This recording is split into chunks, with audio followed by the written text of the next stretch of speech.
did this come to be, man? Does the word monster come to mind? One minute you're a person like you are, the next minute you're not. I know you're tired of this monster. Do you want to see him? Twice in hand, round.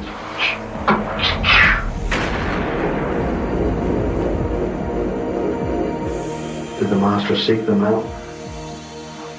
Yes and no. One minute I'm fine, the next minute I'm honey-wetted. It has happened again, still again. A woman has been found murdered in one of the most painful forms of murder. Detectives say they found the nude body of a 43-year-old woman. The victim has been identified as Donna Bennett Johnston of Baton Rouge. The cause of death? Strangulation.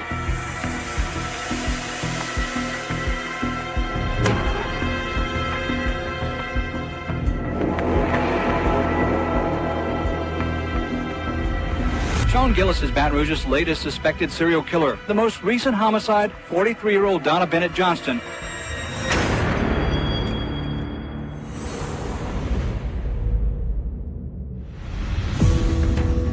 How did you encounter Donna? I encountered Donna on my first, shall we say, really successful hunt, capture, and kill. I left with the intent to find a woman and do her mortal harm. When I had the urge, it was all. Something in me had to be satiated. It was early Thursday morning. I encountered her near Geronimo Street. I picked her up. We began talking. I noticed she was very drunk. We went off in search of a secluded area where the deed could be done. And by the deed, I mean killing her. Now, she was still ostensibly thinking we were going off to have sex. It's interesting that Gillis had a live-in partner and fulfilled the role of step-parent. We do see this sometimes with individuals who are psychopathic. They live a public life that appears on paper to look like everybody else. Gillis wants to blend in, which is part of how I think he lured his victims in. She just fell asleep. I mean, we're talking sleep, deep sleep. For a minute, I was thinking, maybe this is going to be a lot easier than I thought. I didn't even need to stealthily get the tie wrap. I just casually picked it up, stuck it on her head, pulled her head forward, dropped it on her, still didn't wake up. Then, she woke up. She's, I can't breathe. And, I just told her that's the plan, She's not even really able to fight back. I think that's where you see a streak of sadism in him, that even in this very focused kill that was quick by his own description, he still needed that moment for her to plead, to beg. I think that it was a necessary first step to start the process of the arousal for him.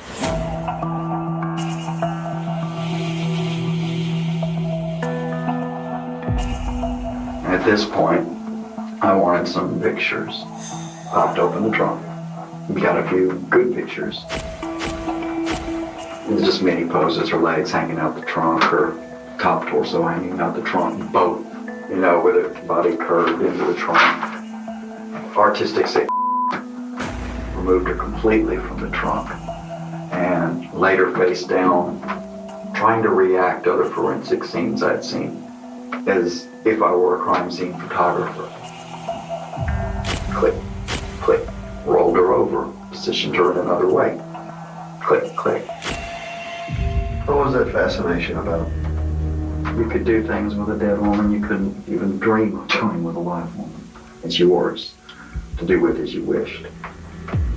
I had the machete. I wanted to get a hold on. I got the hand. And it was pretty much time to get out of here. His willingness to act this out and make his arms go limp and demonstrate what a dead body might look like hanging out of a trunk. It just moves, the theatrical dimension of his behavior forward. And also gives you some clue as to the kind of fantasies that he has. Have complete control over the body as if it were a doll or an object. is apparently amusing to him.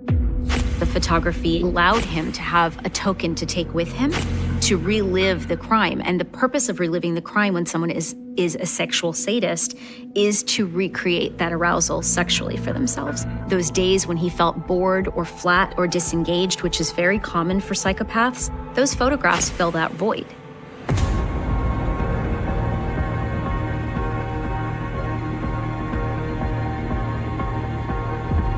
When we see a crime scene, we look at it, we'll say, what's the degree of fantasy here? And where was I between Hitchcock and Disney? Tell me, what's your mom like? Wonderful.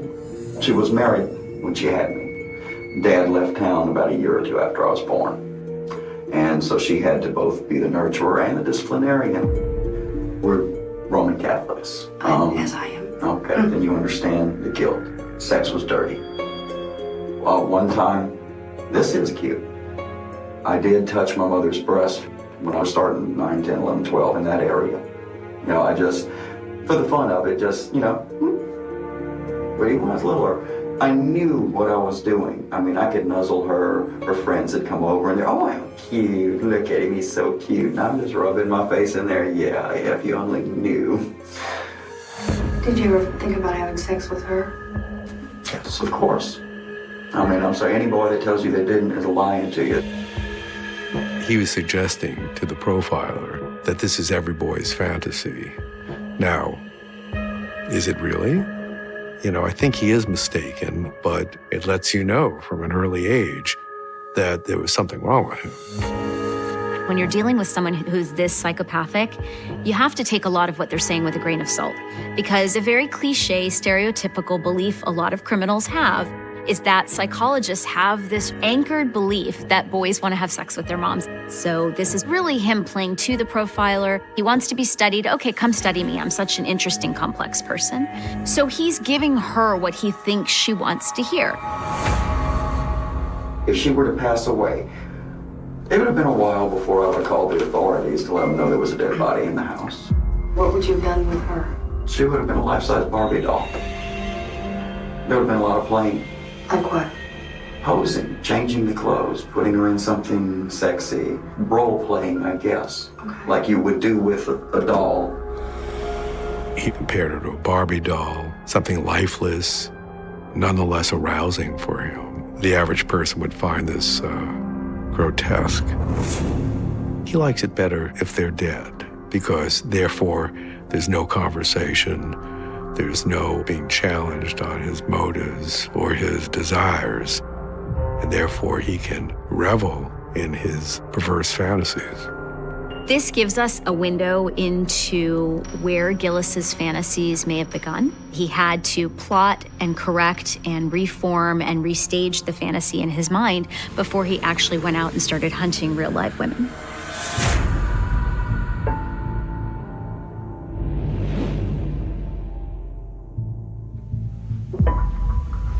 Tell me an approximate number.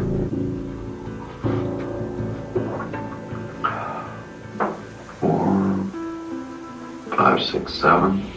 Honestly, there so easily could have been so many more. When my utter contempt for society in general began, it became a slow desire to annihilate. They weren't human.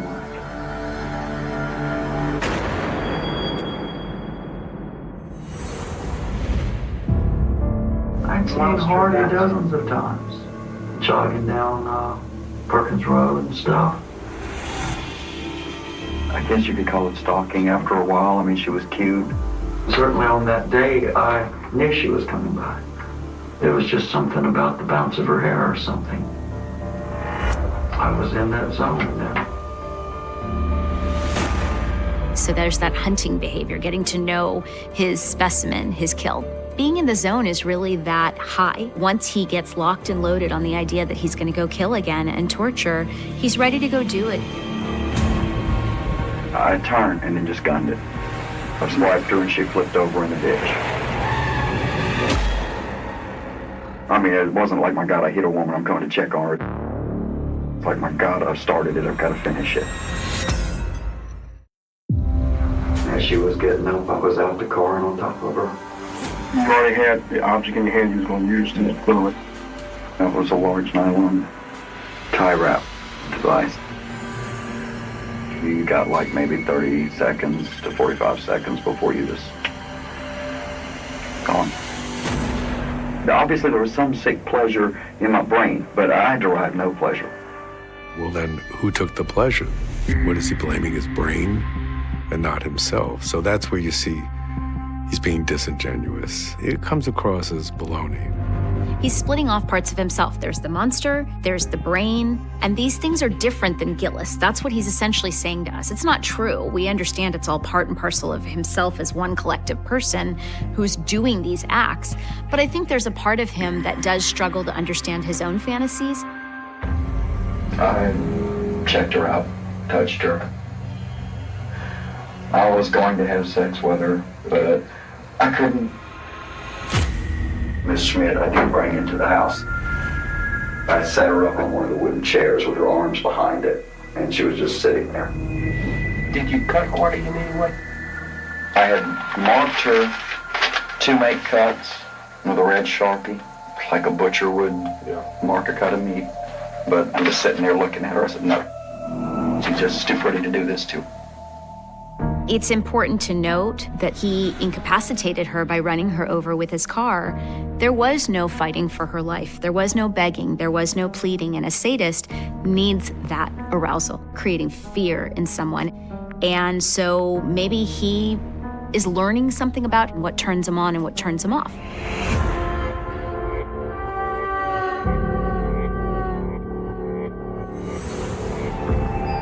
I'm interested in your age at your first violent fantasy. Age-wise, I'm thinking between 9, 10, 11, 12. Okay, tell me about that. I had a really gorgeous cousin. I wondered what it would be like to fondle her deceased body, to the point that I tried to make that happen. I actually pushed her off a wall, and she busted her head open. Didn't die, thankfully, but had she, while waiting for the paramedics, I probably would have copped my first feel of a corpse. Whether it happened or not is almost irrelevant. Gillis is giving us a window into how clear his sexual fantasies were and how far back they go. And there is a component of the need for them to be dead and unresponsive. These things are not about relationships. These things are about objectification and power, because he wants them dead. It's a really twisted way of pursuing your sexual interests, making death a precursor. To be this murderous and perverse, you have to have a well of despair and emptiness. So these are isolated individuals, all of them when you encounter them. Basically, yeah. I mean, Johnny May's the only one that I had extended dealings with. I genuinely liked her, and the feeling was mutual.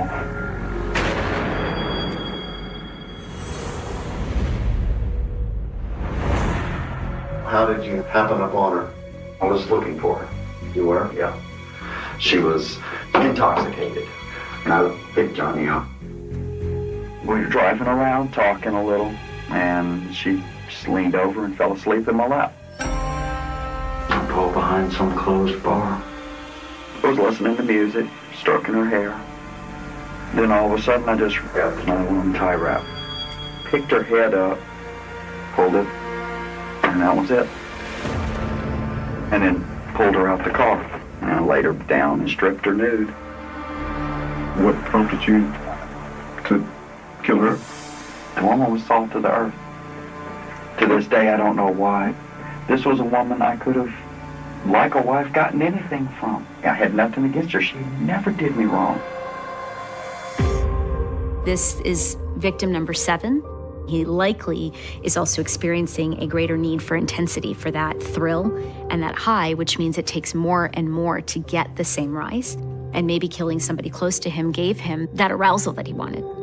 I mean, I was willing to kill someone I knew because I had this kind of itch that is frightening. you kind of get a feel for how disturbed he really is. What happened to Johnny's hands? Trust me, I don't know. I've never had a hand fetish. I'm more of a leg and man, personally. I also painted the fingernails. That was just something that I did with Johnny May. All the faces haunt me, but hers haunts me the most. I mean, I kissed her and closed her eyes, and she died. He's reflecting a kind of tender attitude, and the fact that he would paint her fingernails, essentially prettier her up, does suggest something a little bit fetishistic. It's a very peculiar behavior, and it harkens back to his mother, dressing her up like a Barbie doll. For Gillis, human beings aren't whole entities. They're a compilation of parts, sort of how we talked about his brain being different than him. I find myself wondering whether those hands are reminiscent of some earlier experiences that he had had. What was your dad like? I mean, he was a total screw-up, a total I was like 1 or 2 when he split, so I didn't know Daddy much. I didn't know him till I was 16. The second time we met, that thing, a flat here and there. I had to go pick up the thing. There were, you name it, all sort of sexual paraphernalia, whips, chains, as well as pictures of my dad. Men, girls, just a massive orgy. And I had 2 friends with me too who was like, so that's what sort of fella you are, huh? You know, God, I wanted to kill him beyond it.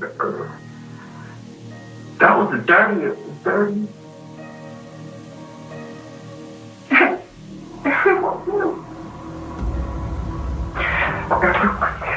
What did they know? They knew I was his son. Genes passed down. Again, that made me scary. Am I going to grow up to do that?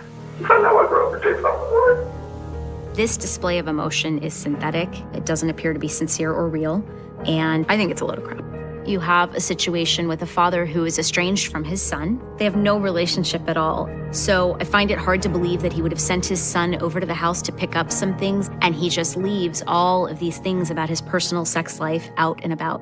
Gillis's references to the whips and the chains and orgies and things of that nature, I think really just gives us a window into how his leap into pornography addiction may have gone. It may have started with interests in sadomasochism and became increasingly more dark. Sean, did your dad try to sexually assault you? I don't know. After that moment, everything, every touch on the back, every, good voice under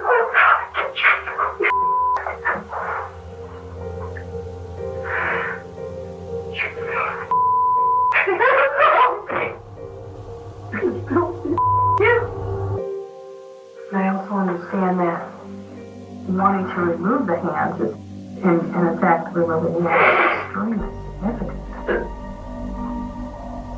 His actions of my father's hands and mine.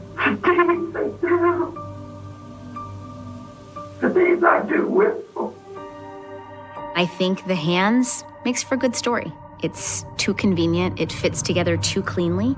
His father left when he was 1 or 2 years old, and so he's just adopting this new story right before our very eyes in this interview. I don't find it credible. So I really take this as superficial attempts to look like he cares, like he has a sense of emotion or empathy. Do you remember 15. Did he say anything to you? Oh, Grandma, I love you. Is he dead? He's dead, ma'am. Oh, thank you, thank you, thank you, thank you, thank you. Oh boy, oh boy. If he was here right now, what would you say to him? I'd kill him. I'd kill him. 911 emergency. Yeah, there was some gunshots fired about 5 of them behind my house, and now I can hear someone yelling, "Help me," in a weakened state. Another one. 3 more, okay. And this person is screaming, "Help." Yeah.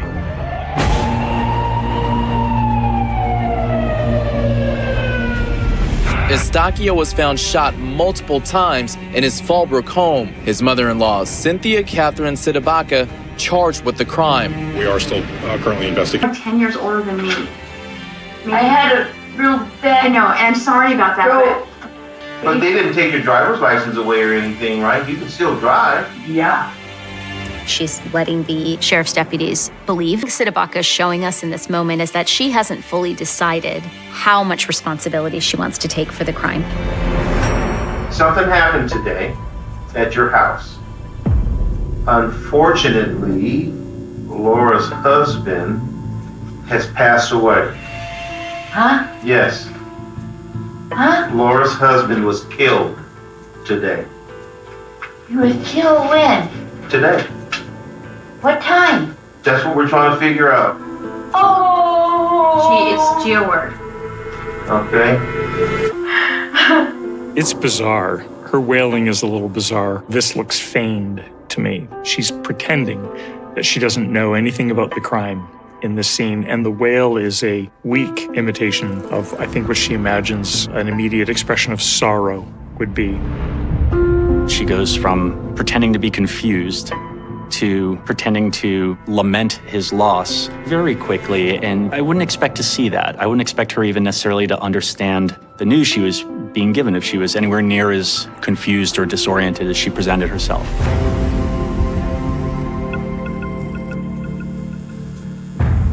There's no secrets in here. Okay. That's okay. Because I know he's dead. Okay. Is he dead? Should he be? Yes. If he was dead, why would he be dead? From what? Killing him. Now suddenly she's gone from not knowing her name to a level of anger, a level of bitterness, and doesn't sound like a whole lot of remorse. Sidabaca feels comfortable pivoting and taking responsibility and credit for killing her son-in-law because the detectives have now befriended her. There's some relishment of her actions, and now she's got an audience that she can describe that to. For a psychopath, having an audience that they're commanding, the audience is looking to them, what are they going to say next? Even if it's shocking the audience, being in control can be a very satisfying thing for someone with psychopathy. Okay, so hopefully we're going to ask you some questions. We're trying to figure out what happened today, okay? All right.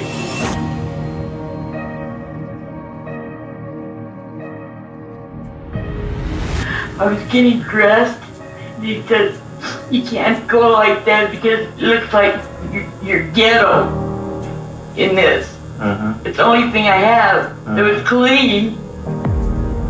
He said something real derogatory. I want to hear what he told you. I can't say it. Yes, you can. Can't go. He told you couldn't go because he didn't like the way you were dressed? Right. Made me mad. And what did you do when you went back to your room? Got a gun. And then what happened? Went and shot him. Wasn't enough. Did you say anything to him? No. Were you outside or inside? Outside. I had to go back and get another magazine? Yeah. Where did you have it, in your room or in your car or somewhere else? My car. Then I went and shot him twice. And then he went inside. He locked it from the inside. He said, "Oh, I don't want to die. Please, I don't want to die." I suffocate. Boom! You shot through the door. The glass? Yeah, I got in and I shot him. How many times did you put more bullets in it? 3 times. And he's on the ground. Found him. How was he laying on the floor? Like this? He's on his side or on his He's back? on his back? Yep. Okay, now show me where you were. 3 times. How many rounds do you remember firing? 15. Did he say anything to you? Grandma, I love you. After you shot him, you said, Grandma, I love you? Yeah. She sounds monstrous as she's describing this man's last words and her desire to continue killing him. There's a tone of disgust in it, like that he would plead for his life to her, and the way she imitates it, she is angry at him. With psychopaths, they are often angered and infuriated when people don't treat them the way they expect to be treated. For her, this is the final offense he can do. He's humiliating her, and so she's going to kill him and eliminate the problem. Was it an overreaction? Yes. The number of bullets that he suffered was overkill. Sidabaka's behaviors are ruthless. She doesn't feel bad about it. After you shot him, did you check to see if he was dead? I didn't care. I mean, did you check? I didn't care. He's dead, isn't he? Yeah, he's dead. He is? Yes. Good. I shot him. Boom, boom, boom. Oh, good. Oh, thank you. Thank you. You can take me whenever. Oh, God. Oh, God. Her expression of emotion seems to come out of nowhere. It's sort of like the switch went on, the switch went off. And this is really common after people have had a stroke. What's consistent here, though, when we talk about psychopathy, is that she's happy he's dead. The hard part to morally wrap your head around is that she would make that decision for so many other people. They have to live with knowing Grandma killed Dad. That's a real just lack of empathy or ability to empathize with her ostensibly loved ones. Have you ever been that angry before? No. No. What did it feel like afterwards? Oh. Relief. Yes.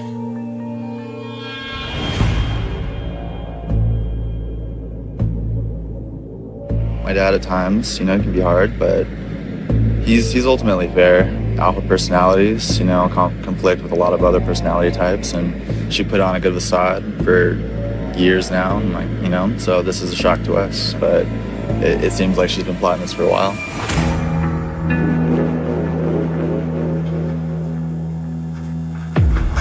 Where did you get that gun? I went and bought it. Did you buy it because you knew you were going to have to take him out eventually? About 5 years ago. What did you do with the casings? I saved it. Where are they? Where are they, Cindy? I put them right in there. Trash bag. And you just put them in the trash can? Yes. On the surface, I wondered how much of her decision-making was impaired by the stroke, but clearly there are premeditated steps to this. And she took the time to pick up the casings. She took the time to clean up after herself. Sidabaka is definitely not a confused, disorganized, unintelligent person. This was an organized, systematic, methodically executed crime. After you shot him, then what did you do? Went to Denny's. So after you had breakfast at Denny's, where'd you go? Went to gamble. Where at? Pachango. Pachanga? Okay. What time did you get to Pachanga? About 9. What did you play at Pachanga? Poker. Did you win any money? About 300. She took his life and she went to Denny's in a casino on her birthday. That's really concerning. That's a little more suggestive of just that indifference of human life, indifference towards her own grandchildren, her daughter. That's what we see in psychopathy. They've taken the law into their own hands and they've settled the fantasy in their head or settled the score. And she feels, I think, entitled to celebrate. That lack of remorse is what we see in psychopathy.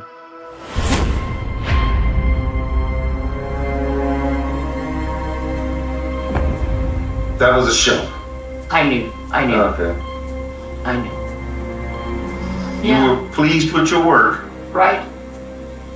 Right, you was. I was.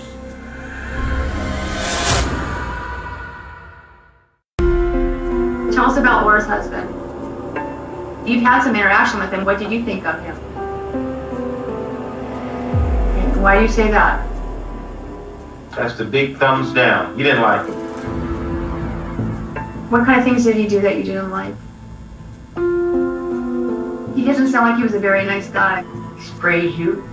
With what? Water. He doesn't do anything. What's he do? Nothing.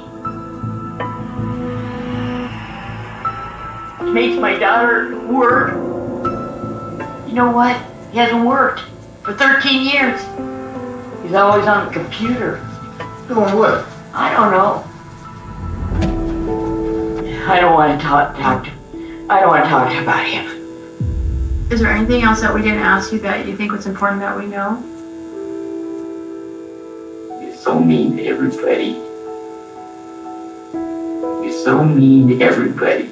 Even his own family. You know.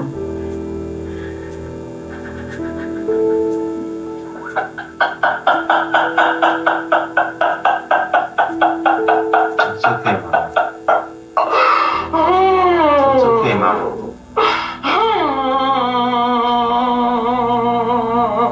It's okay, Mom. Why didn't you call the police when he was mean? I don't use the phone. But you could have asked your daughter to call the police. You could have had him put No, I stay out of it. Why didn't you call the police and have him arrested? Why did you have to kill him?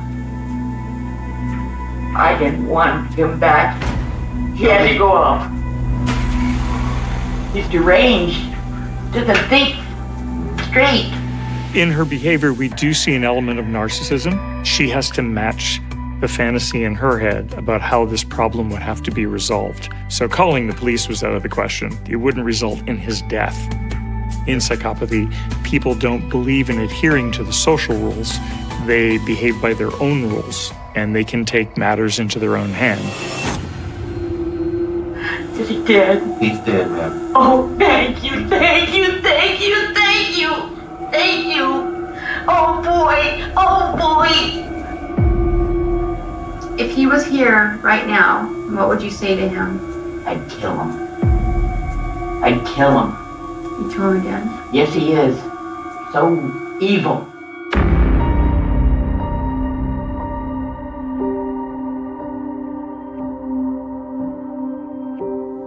Overkill that you see in that crime may very well have been her tapping into rage that she had about some of her early life experiences. I was guilty. You know what you did was wrong. Yeah, it was wrong. It was wrong. I know it was. But it was something that you feel like you had to do. Yes, yes, I had to. Yeah, tell her. I want the children that I had to kill them. Well, eventually they're gonna know, Mom. How do you want them to find out? You want to tell them yourself?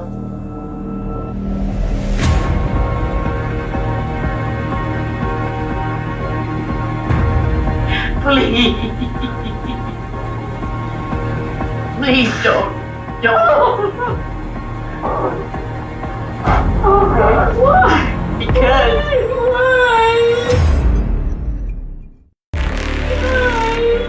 Why? I don't want them. Please don't, please.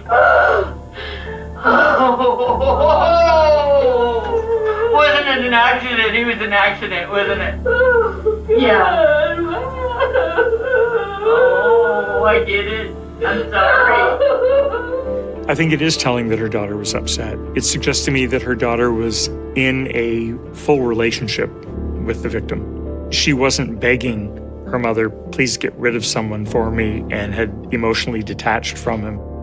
You really see a very good illustration of how fused she is in her own head, that what is her reality must be her daughter's reality. The story she had going in her head is that she was doing the right thing for her daughter and her daughter would be relieved. And it's not really until this moment that you see that the light bulb goes off in her head that she's created a real mess with her daughter.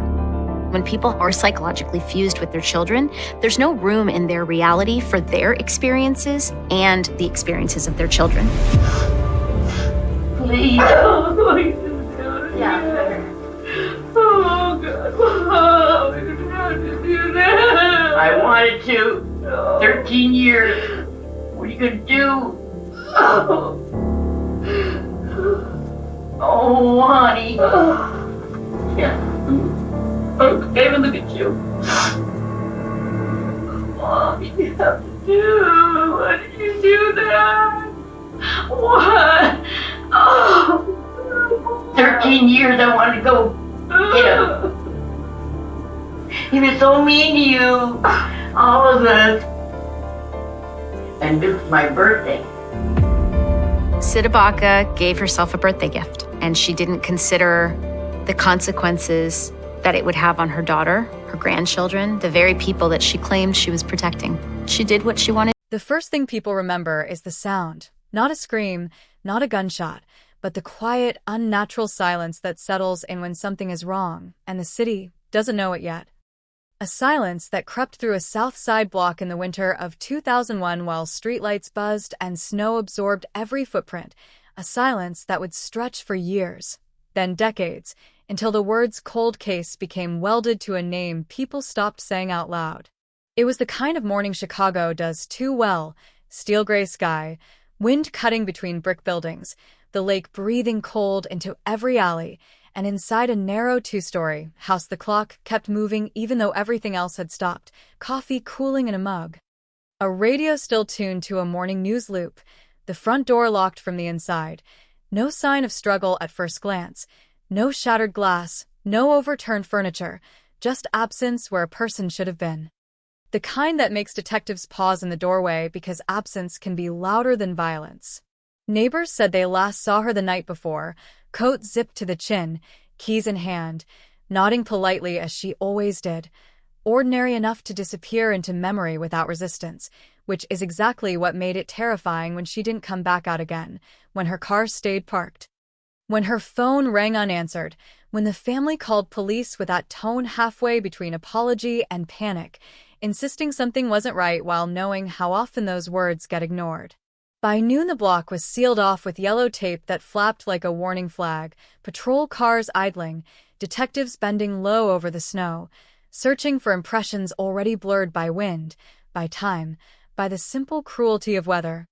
And inside the house, they cataloged what wasn't there as carefully as what was. No purse, no wallet, no coat, but also no ransom note, no blood, no obvious exit, a vanishing that didn't announce itself, that didn't demand attention, that simply dared the city to notice.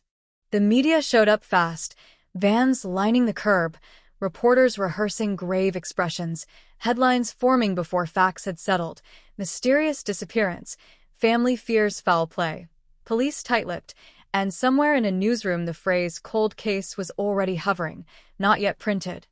Not yet earned, but waiting, patient like it always is. Detectives started where they always do, timelines drawn in pen, then redrawn in pencil, then erased altogether, last phone calls, last sightings, credit card activity that went nowhere, ATM cameras that caught nothing but grainy ghosts. Interviews conducted at kitchen tables where hands shook over cups of coffee and every memory felt suddenly suspect, every detail a potential lie even when spoken with complete sincerity. There were rumors, of course, there always are, whispered theories traded over fences and across bar counters, a strange car idling too long, a light on at an unusual hour, a relationship nobody wanted to talk about, and each rumor bloated as it traveled, growing sharper, uglier, more certain. While investigators struggled to pin anything to paper that would survive daylight. Then came the first man, the obvious one, the ex who knew the routine, who knew the house, whose alibi leaned on people who suddenly couldn't remember exact times. His name floated through police scanners and onto the evening news, his face frozen in a still photo that would be replayed for weeks. Then quietly replaced when nothing stuck, when nothing ever does in cases like this. The second lead was stranger, a partial print found on a doorframe that didn't match anyone in the system, a thread caught under a fingernail that belonged to no known fabric, a neighbor who swore they heard footsteps after midnight but couldn't swear they were human, couldn't swear they were real. Couldn't swear anything at all once the questions got serious. Days turned into weeks, weeks into months, The tape came down. Life resumed its stubborn forward motion, but the house stayed dark. The mail piled up, and the family learned the new language of uncertainty. Learned how to say any update? Without sounding desperate. Learned how to hear we're still working on it without believing it. Learned how quickly the city moves on once the story stops being new. By the end of the year, the case file was thick but hollow. Pages of notes circling the same empty center. No body, no weapon, no crime scene that would admit to being one, and in a basement office downtown the folder was stamped, categorized, slid into a drawer that would be open less and less often as new cases screamed louder for attention. That was when the phrase became official, typed into databases, spoken in low voices during shift changes. Chicago 2001 cold case, a label that sounds clinical until you live inside it, until you realize it means birthdays without answers, holidays without explanations. Parents aging in the shadow of a question that never changes. Every few years something would stir. A tip phoned in late at night by a voice that wouldn't give a name. A prison informant offering secrets in exchange for favors. A new detective convinced fresh eyes could see what others missed, and for a moment the air would change, hope crackling like static, only to fade again when leads collapsed under scrutiny, when stories unraveled, when nothing could be proven enough to matter. The city changed around the case, buildings torn down, new ones rising, blocks gentrified, faces replaced, but the name stayed the same, passed from detective to detective like a burden nobody asked for, a reminder that not every story bends toward resolution, that some questions are strong enough to resist time itself. And then, quietly, without press conferences or flashing lights, the file came back to the surface, pulled from its drawer by a unit specializing in the old and the unsolved, people who live among dust and regret, who believe patterns don't disappear, they just wait, who reread statements not for what was said but for what was avoided, who understand that the smallest inconsistency can be louder than a confession if you listen long enough. They started at the beginning again. The silence, the locked door, the missing code, and they noticed things that had been invisible before, a timeline that didn't quite fit, a witness whose memory sharpened conveniently over time, a detail dismissed as irrelevant because it didn't match any known motive, and as these threads began to pull tight, the case shifted, not solved, not yet, but awake.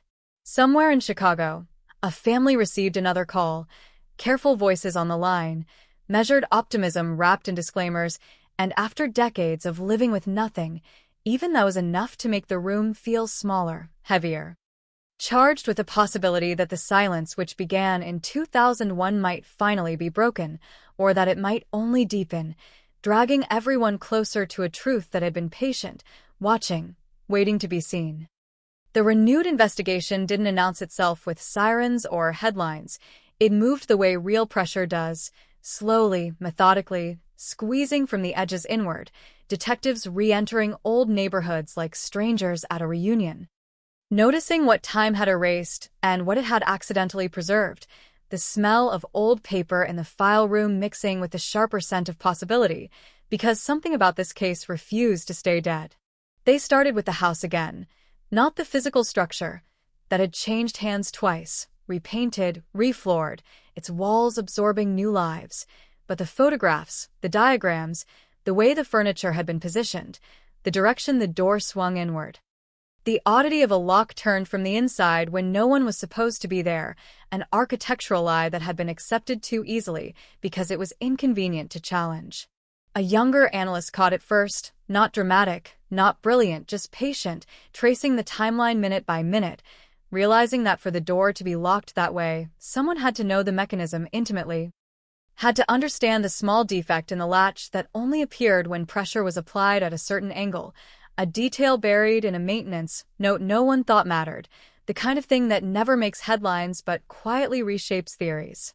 That realization narrowed the universe, not to one name, but to a type of person, someone comfortable inside that house, someone who didn't rush, someone who knew the rhythms of the block when buses passed, when the street emptied, when the city exhaled and gave them space to work without witnesses.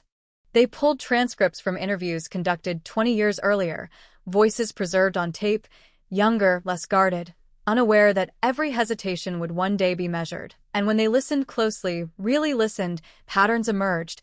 A repeated phrase here, a defensive joke there.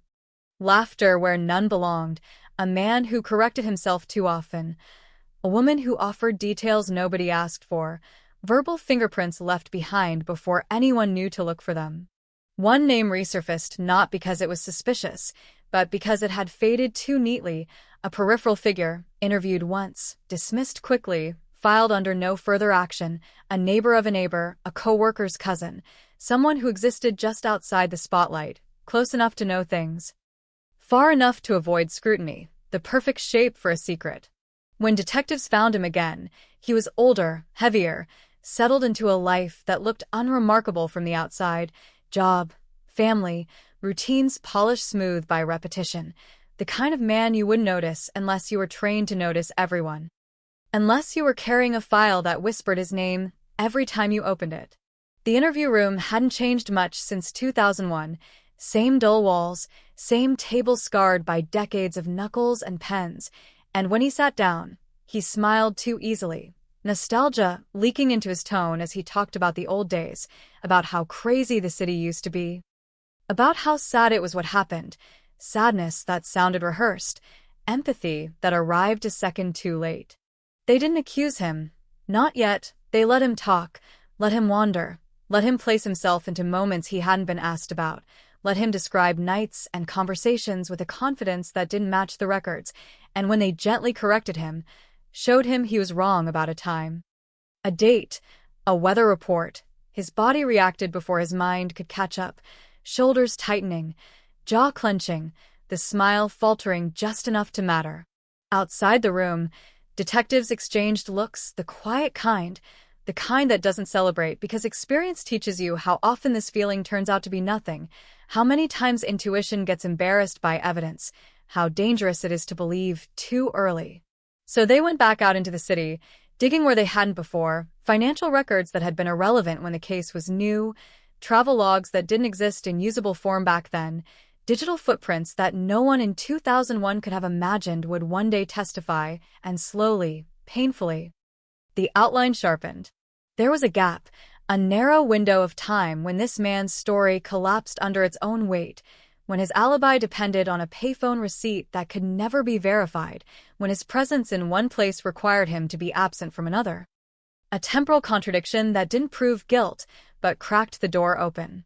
Still, no body, no weapon, no moment you could point to and say this is when it happened, and without that, the case hovered in legal limbo, strong enough to haunt, too weak to prosecute, a familiar frustration that has broken better investigators than these. Pressure mounted quietly, internal meetings, cautious memos, supervisors warning about confirmation bias, about the danger of forcing closure onto an open wound, families notified only in fragments, because hope is heavy and must be carried carefully, or it shatters.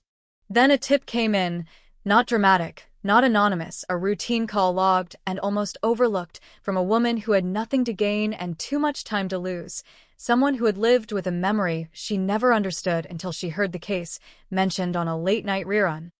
A fragment snapping into place after years of floating loose. She remembered a night in 2001, a car parked wrong, engine running, a man pacing, checking his watch, muttering to himself, and at the time it meant nothing, just another strange Chicago moment, but memory has a way of aging, of fermenting, of turning ordinary details into accusations once you know where to aim them. Detectives drove to meet her, recorded every word, asked her to repeat herself until her voice shook, and when they compared her account to weather data, to traffic patterns, to the suspect's own earlier statements, the overlap was unsettling, imperfect, but alive. The file grew heavier, no longer hollow, and with that weight came consequence, because every step forward demanded a step into ethical darkness, surveillance, subpoenas, quiet visits to people who hadn't thought about 2001 in a long time and didn't appreciate being dragged back. The suspect felt it too, the shift in tone, the questions that stopped being friendly, the pauses that stretched too long, and people around him noticed changes, irritability, paranoia, a sudden interest in past conversations, in who remembered what. The past clawing its way into the present with sharp, unignorable fingers. But still, the case resisted closure, as if it understood what was at stake, as if it knew that answers change people, that they end one kind of suffering and begin another, and in that tension between knowing and proving, the investigation stalled again. Not dead, not solved, suspended, leaving everyone involved standing on the edge of a truth that felt close enough to touch, and just far enough to disappear if reached for too quickly. In the quiet that followed, Chicago kept moving, traffic humming, trains rattling overhead, life asserting itself, while beneath it all, a case born in silence waited for the final mistake, the final confession, or the final piece of evidence that would decide whether the words "cold case closed" would finally mean something real, or remain just another headline that promised resolution and delivered only deeper shadows. By the third decade, the case no longer lived in real time. It existed in echoes, in photocopies of photocopies, in evidence bags yellowed at the seams, and yet the pressure on it had never been higher. Because now there was something worse than ignorance hanging in the air, the suspicion that the truth had been close all along and everyone had walked past it. The investigative unit began treating the case like a living organism, mapping its habits, its blind spots, its patterns of resistance, asking not just who could have done it, but why the case itself behaved the way it did, why it went cold so fast. Why certain avenues were explored aggressively while others were abandoned with barely a note. Why the silence around specific names felt cultivated rather than accidental. They found it in the paperwork first, a series of reports signed off within minutes of each other, interviews summarized too cleanly, conclusions reached with an efficiency that looked admirable until you realized how little had actually been tested. And that realization shifted the tone of the investigation from curiosity to unease, because now the question wasn't just about a crime, it was about process, about failure, about whether the truth had been inconvenient. In 2001, a retired detective was brought in, someone who knew the rhythms of that era, who remembered the caseloads, the political pressure, the unspoken incentives to close files quickly when no blood demanded otherwise, and he spoke carefully, choosing words like someone walking across ice, admitting that disappearances without bodies often slid into a gray area where urgency dissolved, where resources drifted elsewhere, where assumptions hardened into facts without ever being challenged. That context reframed everything: the locked door, the missing coat, the absence of panic in the first 48 hours, and suddenly those early decisions looked less like mistakes and more like momentum, a case nudged toward dormancy by the belief that it would resolve itself. That adults don't simply vanish unless they choose to, that families sometimes exaggerate when grief hasn't yet taught them how to speak softly. But the family hadn't exaggerated, and the city had not been kind to their patients. With renewed authority, investigators reopened interviews with witnesses who had grown used to not being asked anything at all, people whose lives had diverged so far from 2001 that the memories felt borrowed, distorted by retelling, by television crime shows, by conversations with friends who filled in gaps without permission.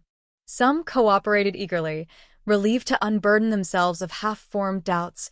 Others resisted, claiming memory loss, confusion, fatigue, and each reaction was logged, not judged, because resistance itself can be a data point if you know how to read it.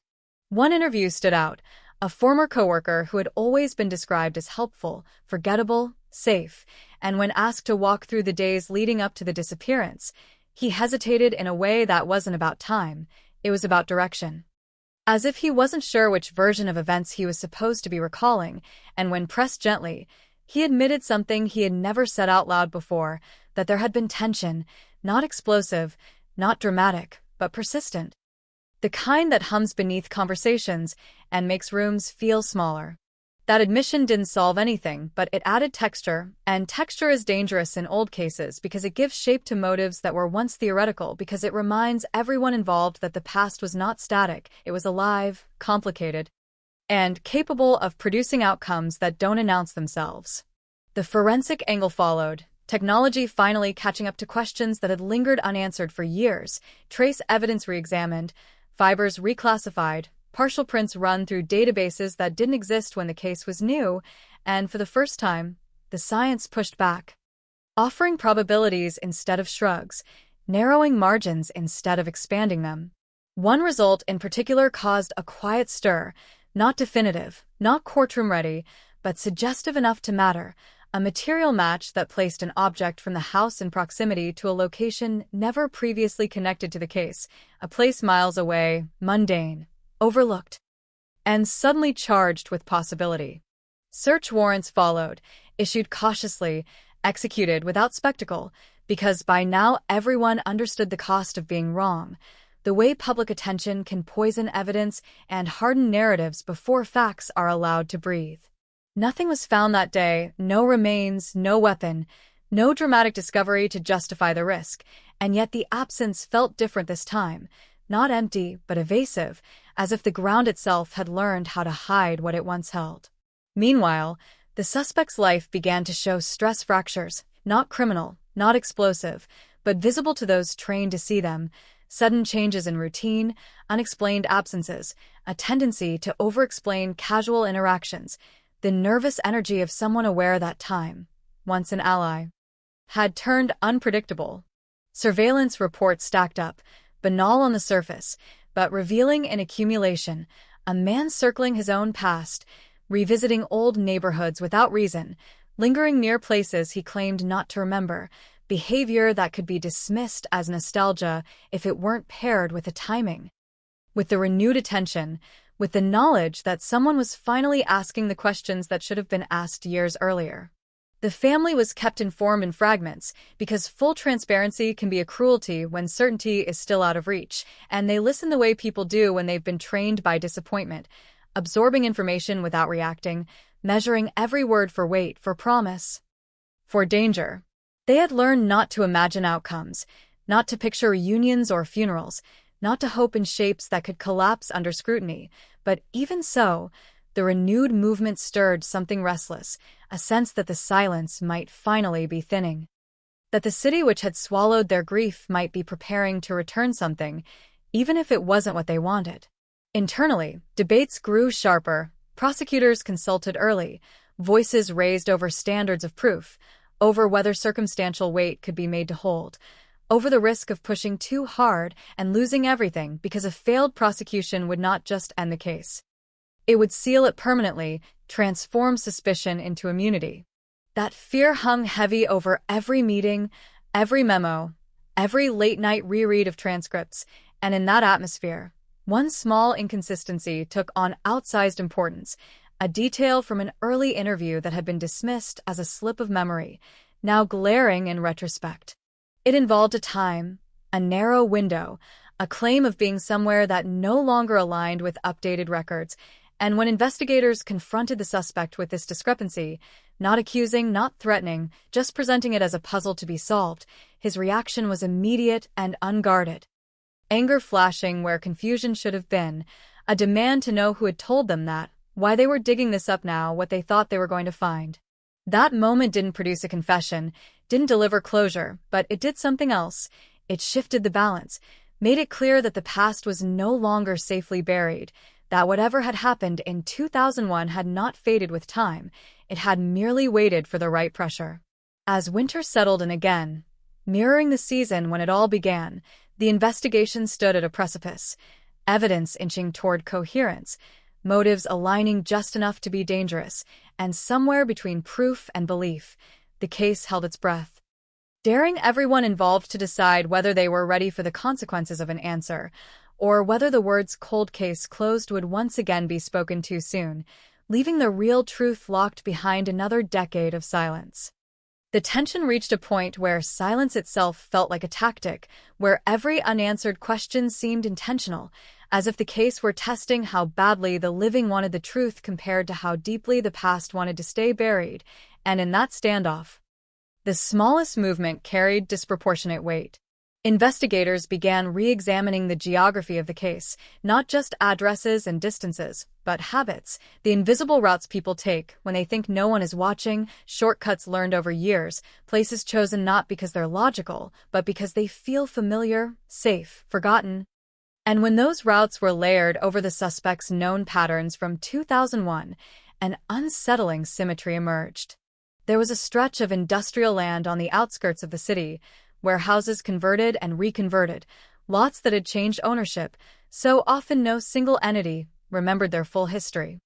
An area that had been written off early as irrelevant because it sat just beyond the victim's daily orbit, too far, too disconnected, too ordinary to matter, and yet it kept appearing in peripheral data, cell tower pings that didn't align cleanly. Witness recollections that hovered around it without committing, maintenance logs that placed the suspect nearby more often than his story allowed. The unit didn't rush in, didn't flood the area with uniforms or alert the media.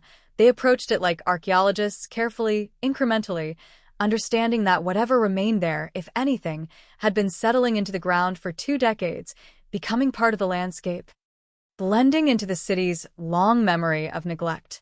Ground surveys began under the guise of unrelated inspections, soil samples taken without ceremony, old maps overlaid with new ones, changes in elevation noted, depressions catalogued, and every step felt like a negotiation with time, because the longer a secret sits, the more the Earth collaborates in keeping it.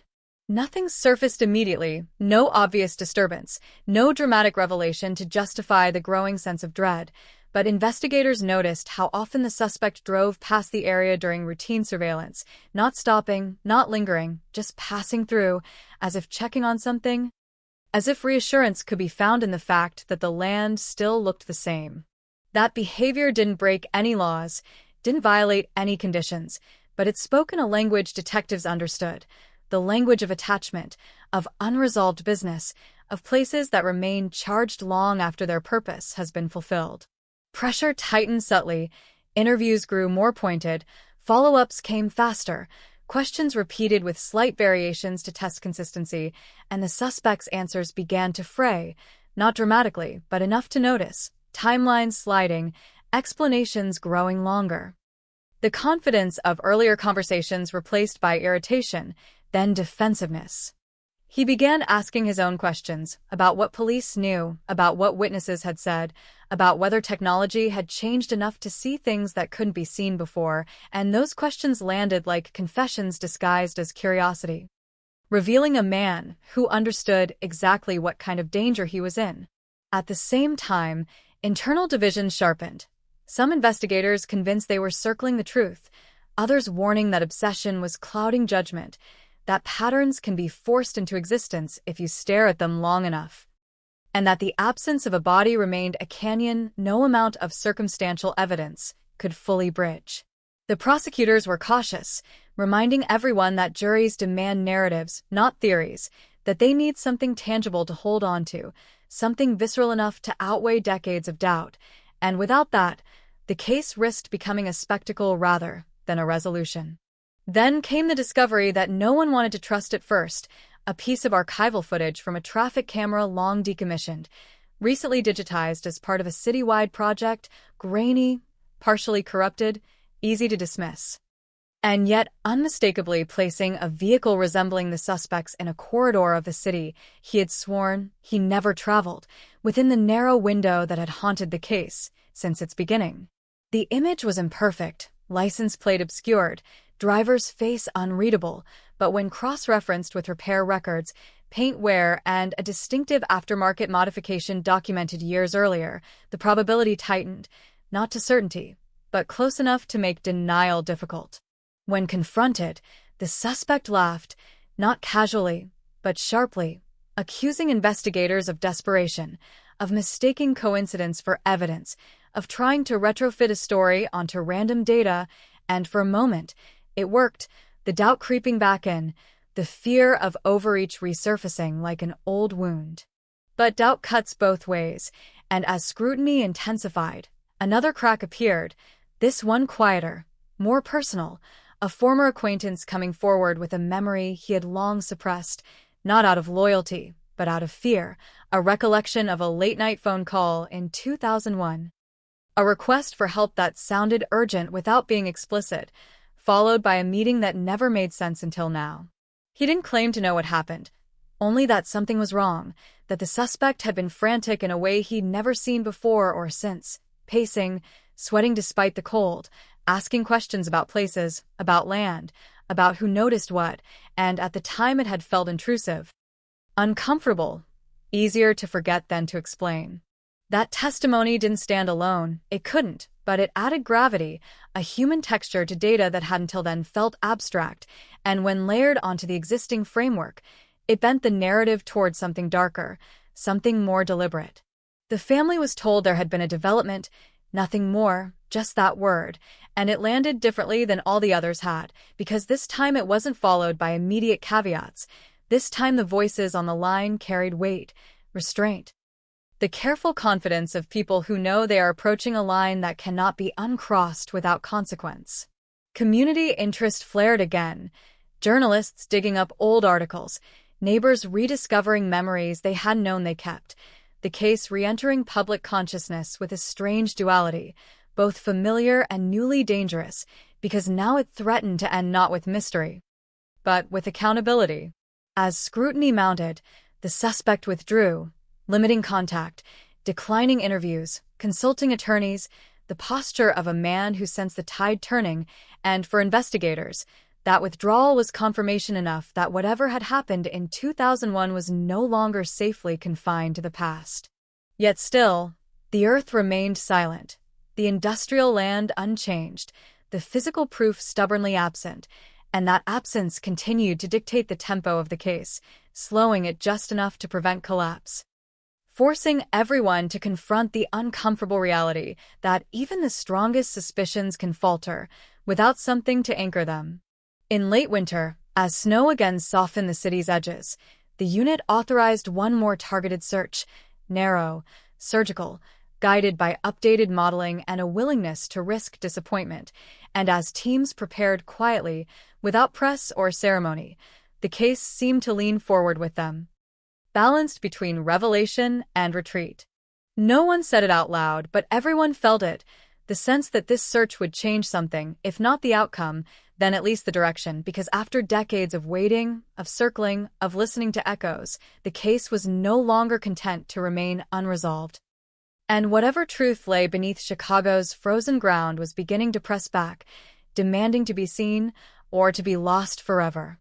The search began before dawn, not because darkness helped, but because secrecy did. Unmarked vehicles slipping into position while the city slept, headlights cut, radios low, every movement calibrated to avoid the one thing this case had been starved of for 20 years, noise.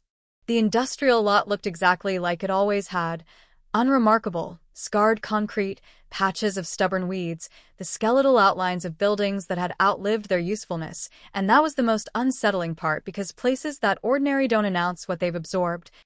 They wait for someone to ask the right question. Cadaver dogs were brought in first, their handlers tense, cautious not to project hope onto instinct, knowing how often false alerts can derail fragile momentum, and as the dogs moved across the ground, tails stiffening, noses working, the air itself seemed to tighten.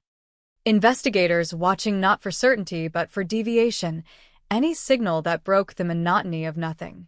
The first alert came quickly, then another, both near a shallow depression no one had noticed before because it didn't look like a grave.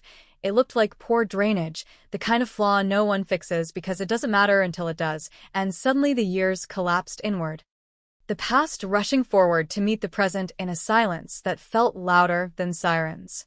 They stopped everything, marked the area, called in specialists, and waited, because rushing this part would poison it, because every inch of soil now carried the weight of decades, of accusations whispered and denied, of a family's patience stretched to its breaking point. Excavation began slowly, layer by layer, soil examined, sifted, catalogued, and the city held its breath without knowing why, commuters passing by unaware that beneath their tires, beneath the routines that had continued uninterrupted since 2001, something was finally being asked to speak. What they found first was not human, not dramatic, just debris, fragments of old construction material, rusted metal, trash compressed by time, and for a moment, doubt crept back in, that familiar dread that this would be another story that collapsed under scrutiny. Then the soil changed, darker, denser, disturbed in a way that resisted natural explanation, and with it came a smell no one wanted to name, because naming it would make it real, because everyone in that circle understood exactly what it meant.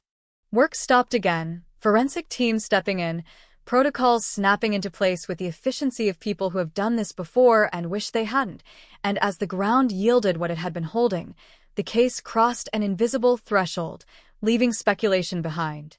Partial remains were recovered, incomplete, degraded by years underground, but unmistakably human, and with that discovery, the narrative shifted irrevocably because disappearance had become homicide, and homicide demands answers in a way absence never could. The scene was secured, expanded, documented from every angle, and as word traveled up the chain, reactions were measured, restrained because celebration felt obscene, because closure built on loss is never clean, never simple, never something you toast. The family was notified with care that bordered on ritual, a knock at the door that had haunted their imagination for years finally arriving, not with the miracle they once hoped for, but with truth, heavy and irreversible, and in that moment, grief transformed, no longer suspended. Now anchored to something tangible, something that could be mourned. Back at headquarters, the discovery unlocked doors that had been sealed by doubt, warrants approved with a speed that would have been unthinkable weeks earlier, timelines rewritten with the ground now serving as witness, and the suspect, once shielded by ambiguity, suddenly exposed to a reality he could no longer outpace. He was brought in again, this time without pleasantries, the tone stripped of pretense, the evidence laid out not as accusation but as inevitability, and for the first time, the confidence that had carried him through 2 decades failed to materialize. He stared at photographs longer than necessary, asked questions he already knew the answers to, fixated on technicalities, on procedures, on whether the search had been conducted by the book, as if legality could undo gravity, as if process could erase what the earth had revealed. When confronted with the location, with the dogs, with the soil samples, something shifted, subtle but decisive, his posture collapsing inward, the anger draining out, replaced by something closer to exhaustion. The look of a man who had been running for so long he'd forgotten what stopping felt like.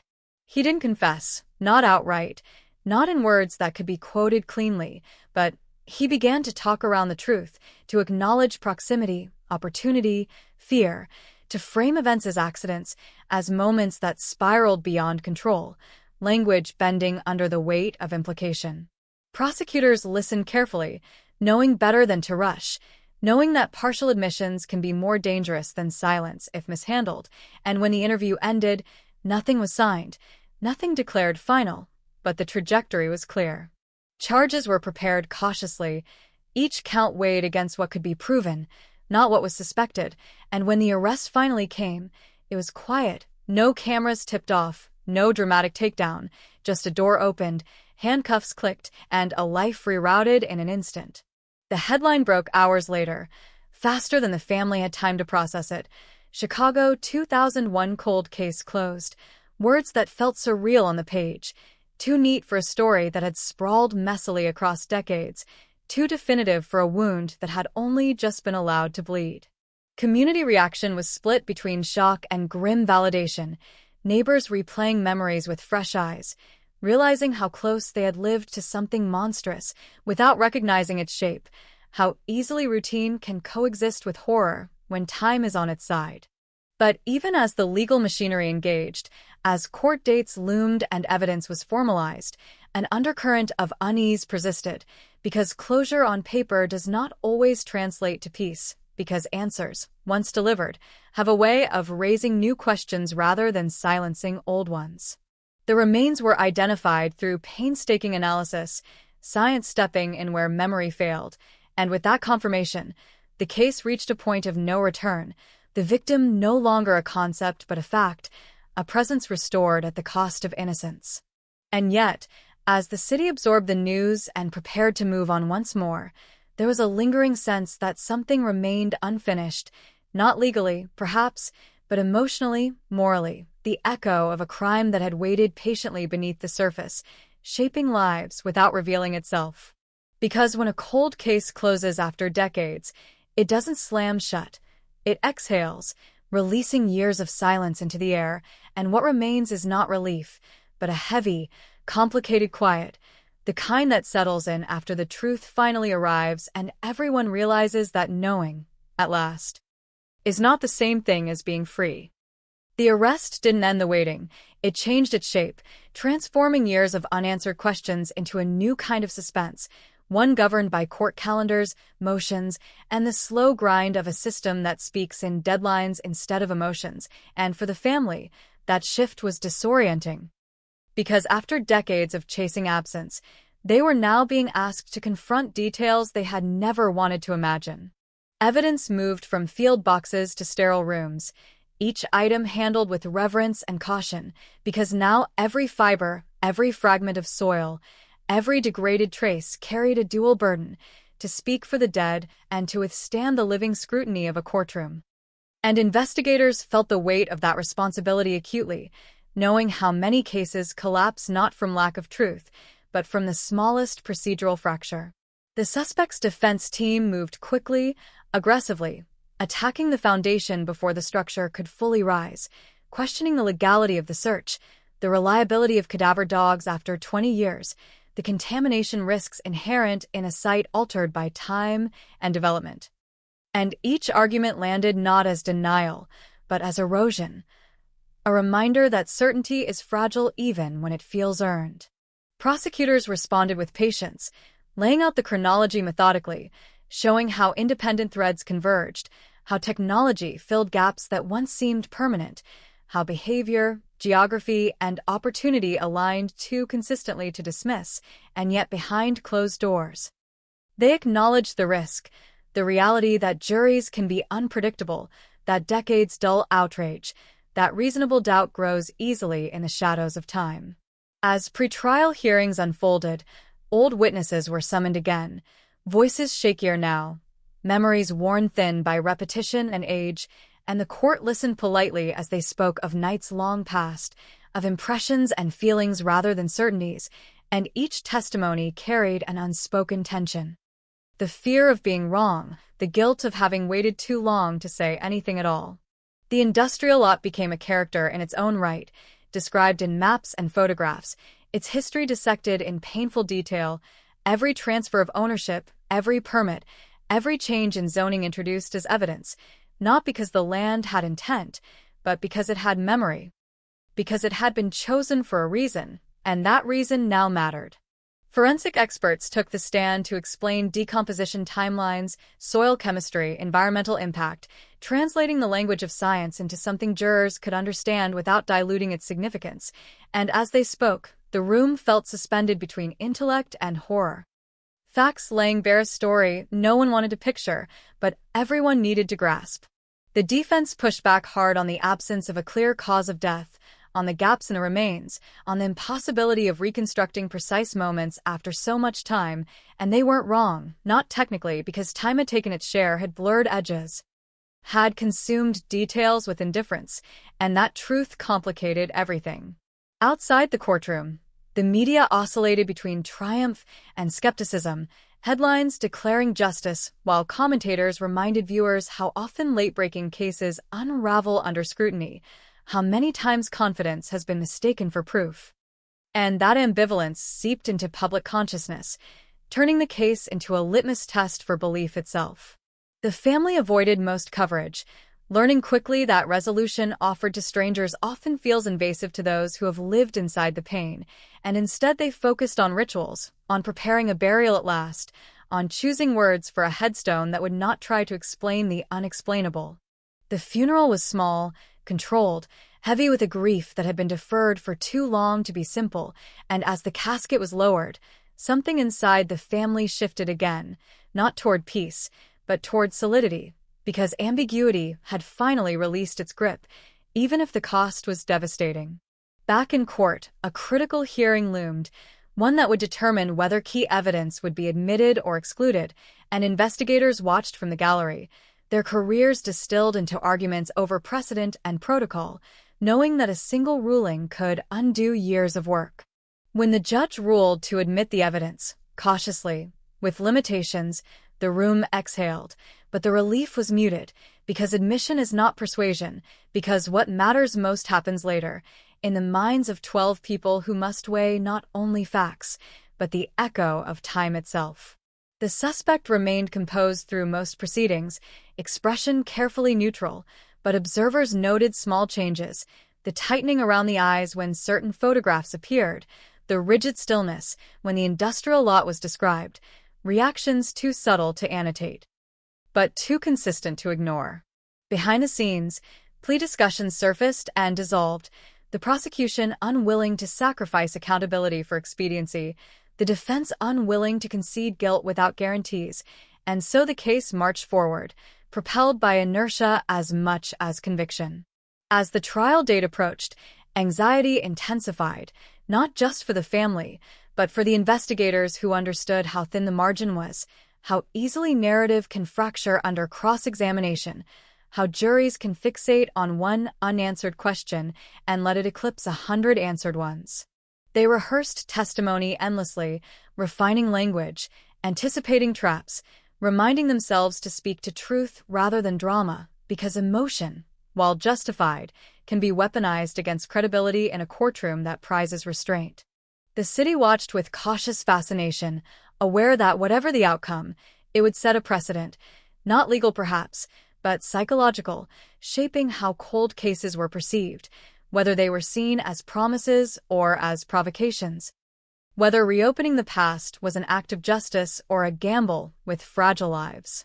And threaded through all of it was a persistent unease, the knowledge that even if a verdict came back guilty, even if the words "case closed" were stamped permanently onto the file, something essential could never be recovered, the years lost to not knowing, the versions of life that had been stolen by silence. As opening statements drew near, the family gathered one last time before stepping into the public arena, hands linked, breath steadying, bracing themselves not for surprise, but for endurance, because they understood now what closure really demands, not an ending, but the strength to live with whatever ending arrives.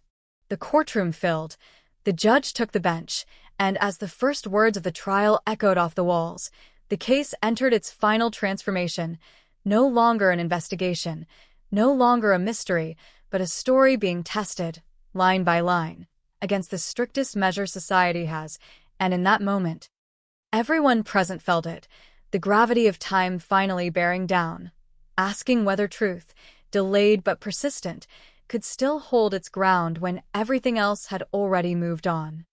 The trial unfolded the way long-buried truths often do, not with a single revelation, but with accumulation, detail stacking on detail until the weight became impossible to ignore, and from the first witness to the last.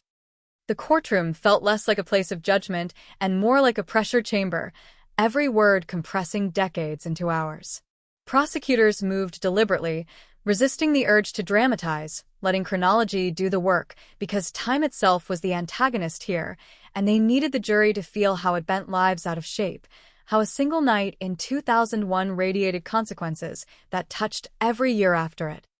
They spoke of routine first, of habits, schedules, the comfort of predictability, because only by understanding the ordinary could the extraordinary rupture be felt. Photographs of the house were shown, then and now, angles unchanged even as paint and fixtures had been updated, and jurors leaned forward despite themselves, studying doorways, locks, corners where shadows gathered, realizing how small the space was, how little room there had been for chance. An expert explained the latch mechanism again, slowly, carefully, demonstrating how it could be manipulated from inside, and when the defense objected, the judge allowed it because mechanics do not lie, even when people do. Witnesses followed, some faltering, some firm, all carrying the unmistakable strain of being asked to remember things that memory had tried to bury. A neighbor described the night sounds, traffic thinning, the wind off the lake, a detail dismissed years ago but now resonant, because it matched weather records, because it aligned with the timeline the prosecution had built piece by piece. The woman who had called in the late tip took the stand next, hands trembling, voice steadying only as she spoke, and as she described the idling car, the pacing figure, the sense that something was off, the defense pressed her hard, asking why she waited so long, suggesting suggestion. Contamination, the influence of media, And she answered simply, because I didn't know what I was looking at until I did, and that honesty landed harder than certainty ever could. Forensic testimony followed, dense, technical, translated into plain language with care, soil composition, decomposition stages, the limits of what science could say after so much time, and importantly, what it could not. And rather than weakening the case, those admissions strengthened it. Because jurors recognized restraint, recognized experts who refused to overpromise. When the images from the industrial lot were introduced, the room shifted, not audibly, but palpably, because no matter how carefully they were framed, no matter how respectfully they were presented, the implication was unavoidable. The ground had spoken, and it had not spoken kindly. The defense countered with its own narrative, emphasizing gaps, questioning motive, pointing to the absence of a clear cause of death, reminding the jury again and again that suspicion is not proof, that time corrodes certainty. That good people can become villains in hindsight if enough dots are drawn between them. They portrayed the suspect as a victim of coincidence, of investigative tunnel vision, of a system desperate to close an old wound regardless of who bled in the process.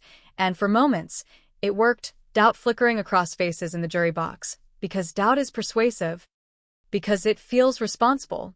Cross-examination grew sharper, voices tightened, and when the suspect's acquaintance took the stand, recounting the frantic phone call from 2001, the defense attacked credibility, motive, memory, and he absorbed it with visible discomfort. Admitting freely that he hadn't understood what he was being pulled into at the time, that fear had kept him silent, that hindsight had been cruel, and that candor, imperfect and raw, made his words harder to dismiss.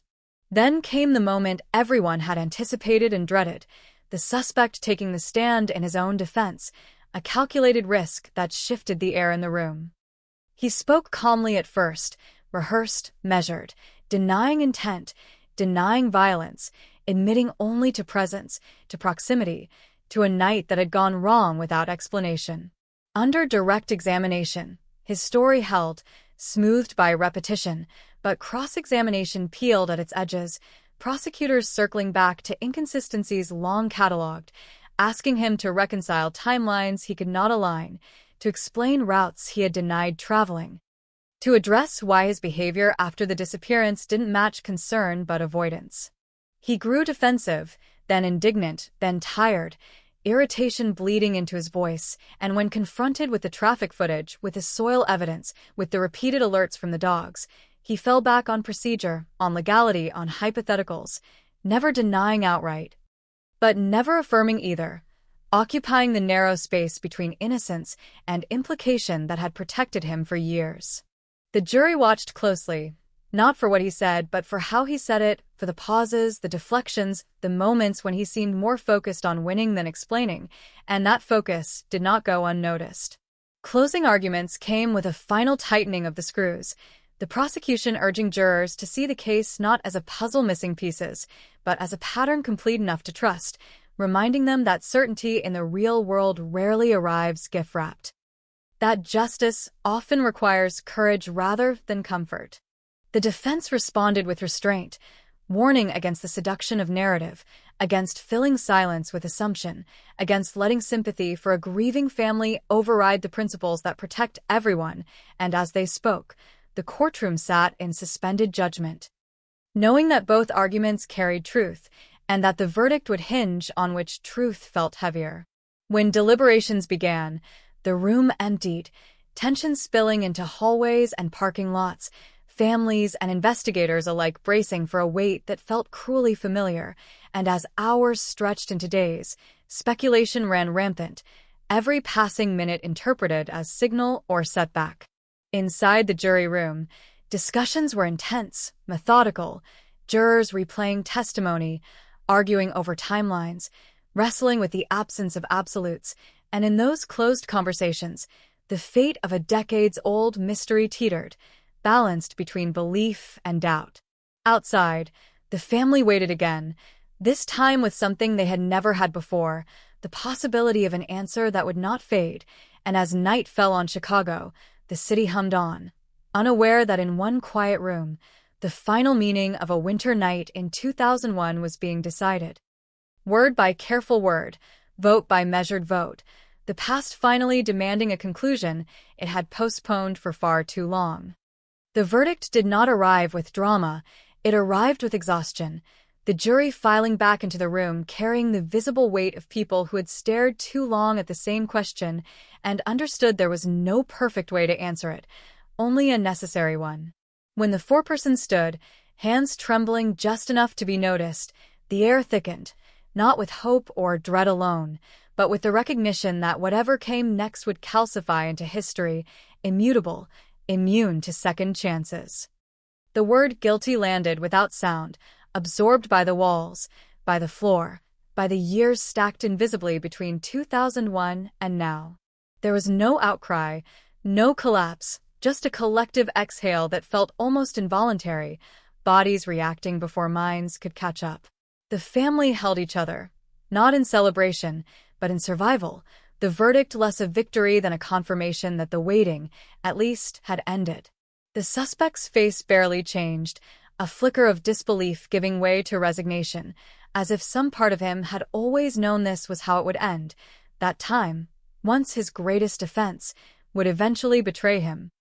His attorney leaned in to whisper next steps, appeals already forming, the machinery of continuation activating automatically, because even endings in the justice system come with footnotes. Sentencing was scheduled for later, another date, another wait, another chapter that required endurance, but the emotional center of the case had already shifted, moving away from if toward what now, a question no verdict ever fully answers. Outside the courthouse, cameras waited, microphones extended, reporters hungry for sound bites that could compress decades into seconds, and the family offered none, choosing silence over simplification because there are truths too complex to be packaged for consumption. Because grief does not owe clarity to strangers. In the days that followed, analysis flooded the airwaves, legal experts dissecting the case, praising the perseverance, questioning the evidence, arguing precedent. And in those debates, the victim's name was repeated often, sometimes reverently, sometimes carelessly. A reminder of how easily lives become symbols once they leave the realm of the living. Investigators returned to their routines, new cases demanding attention, but the Chicago 2001 file remained open on desks longer than necessary, reread not out of obligation, but out of something closer to disbelief, because solving a case like this does not feel triumphant, it feels sobering. Like discovering a long-lost letter only to realize it was written in blood. Some revisited early decisions, wondering aloud how different the story might have been if certain assumptions had been challenged sooner, if resources had been allocated differently, if urgency had not been rationed, and those conversations, while quiet, were some of the most consequential outcomes of the case because they acknowledged failure without erasing effort. The industrial lot was sealed again, now cataloged, documented, its role complete, and soon it would return to obscurity, reclaimed by weeds, by development, by indifference, a place that had briefly mattered enormously and would now fade back into the city's unconscious. Carrying its secrets into the soil once more, the family began the slow work of reorienting their lives around a new reality, one where uncertainty had been replaced by knowledge, and knowledge, it turned out, was not gentler. Sleep came unevenly, memories rearranged themselves, grief surged in unexpected waves, because answers do not close wounds, they define them. They learned details they had never wanted to know, timelines, mechanisms, decisions made in moments of fear, and each detail demanded space, demanded processing, demanded a recalibration of memory that was as painful as it was necessary. The community reacted unevenly, some expressing relief, others skepticism, still others discomfort at realizing how long someone could live among them carrying such a secret, and that discomfort lingered, a subtle erosion of trust that no verdict could restore. Appeals were filed, as expected, arguments sharpened, evidence challenged anew, and while none immediately threatened the conviction, they ensured the case remained alive in the background, a low hum of legal uncertainty that reminded everyone how provisional justice can feel. Years earlier, The phrase cold case had signified abandonment, neglect, the quiet acceptance that some stories end without answers. Now, after decades, that phrase had been rewritten, not erased but complicated, imbued with both hope and warning, proof that persistence can pay off, but also that time extracts its own unforgiving price.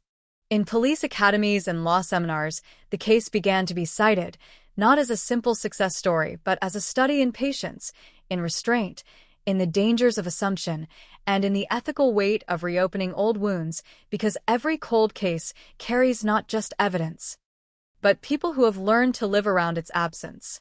For the family, anniversaries changed again, no longer marked by not knowing, but by remembering, and remembering with clarity proved to be its own challenge, because memory, once anchored by fact, becomes heavier, less flexible, less forgiving. As sentencing approached, the city's attention waned, headlines replaced by newer crises, and that, too, felt familiar, the way public interest surges and recedes, leaving those most affected to carry the aftermath alone.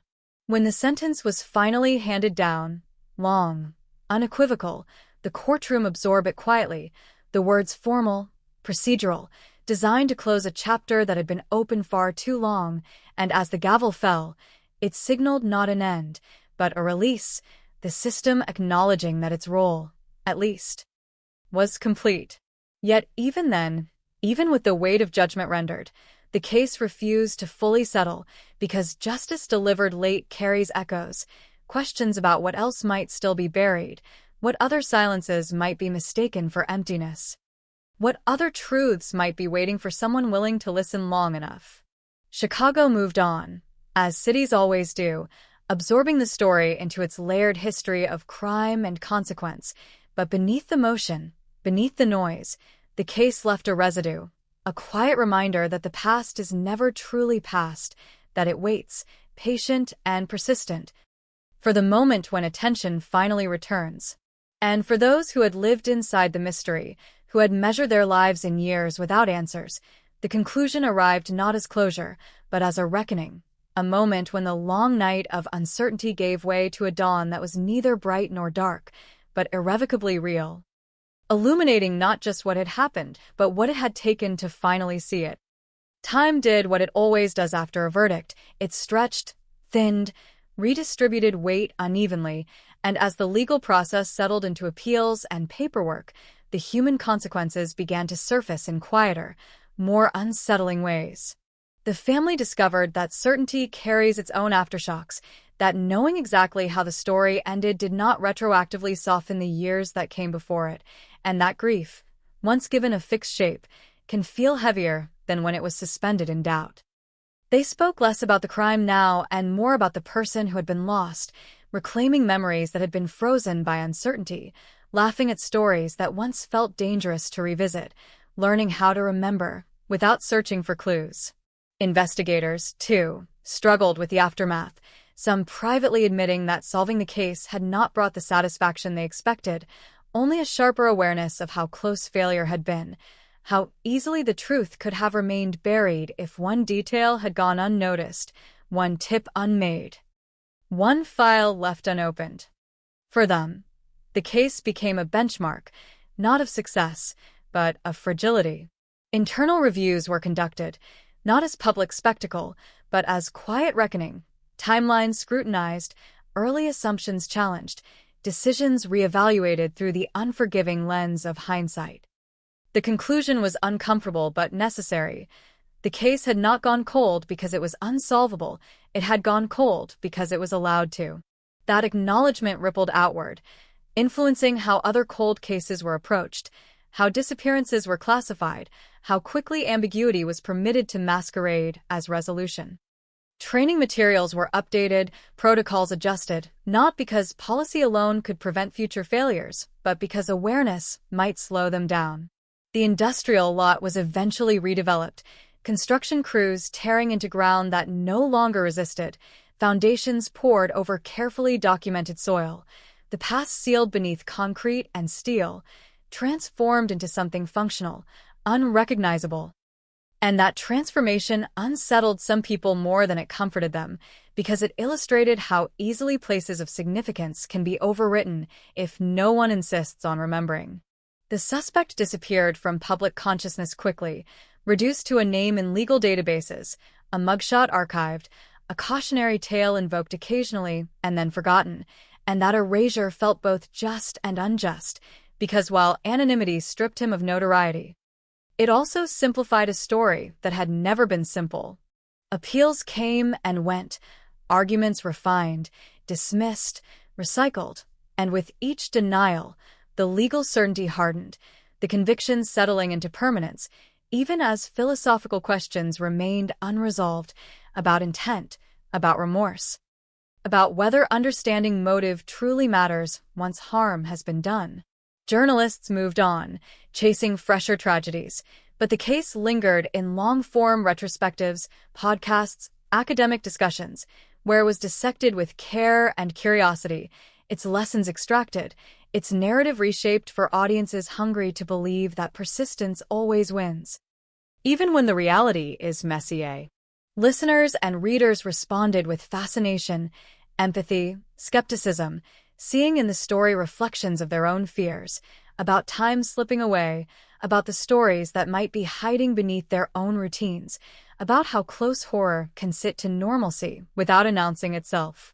For the family, public interest was a double-edged presence, validation entwined with intrusion, reminders that their loss now belonged partly to strangers, and they navigated that tension carefully, granting access selectively, guarding what remained private. Because not every detail deserved an audience. They marked milestones differently now, anniversaries no longer dominated by not knowing, but by honoring, choosing acts of remembrance over speculation, charity over commentary, finding small ways to convert loss into something that extended beyond the crime itself.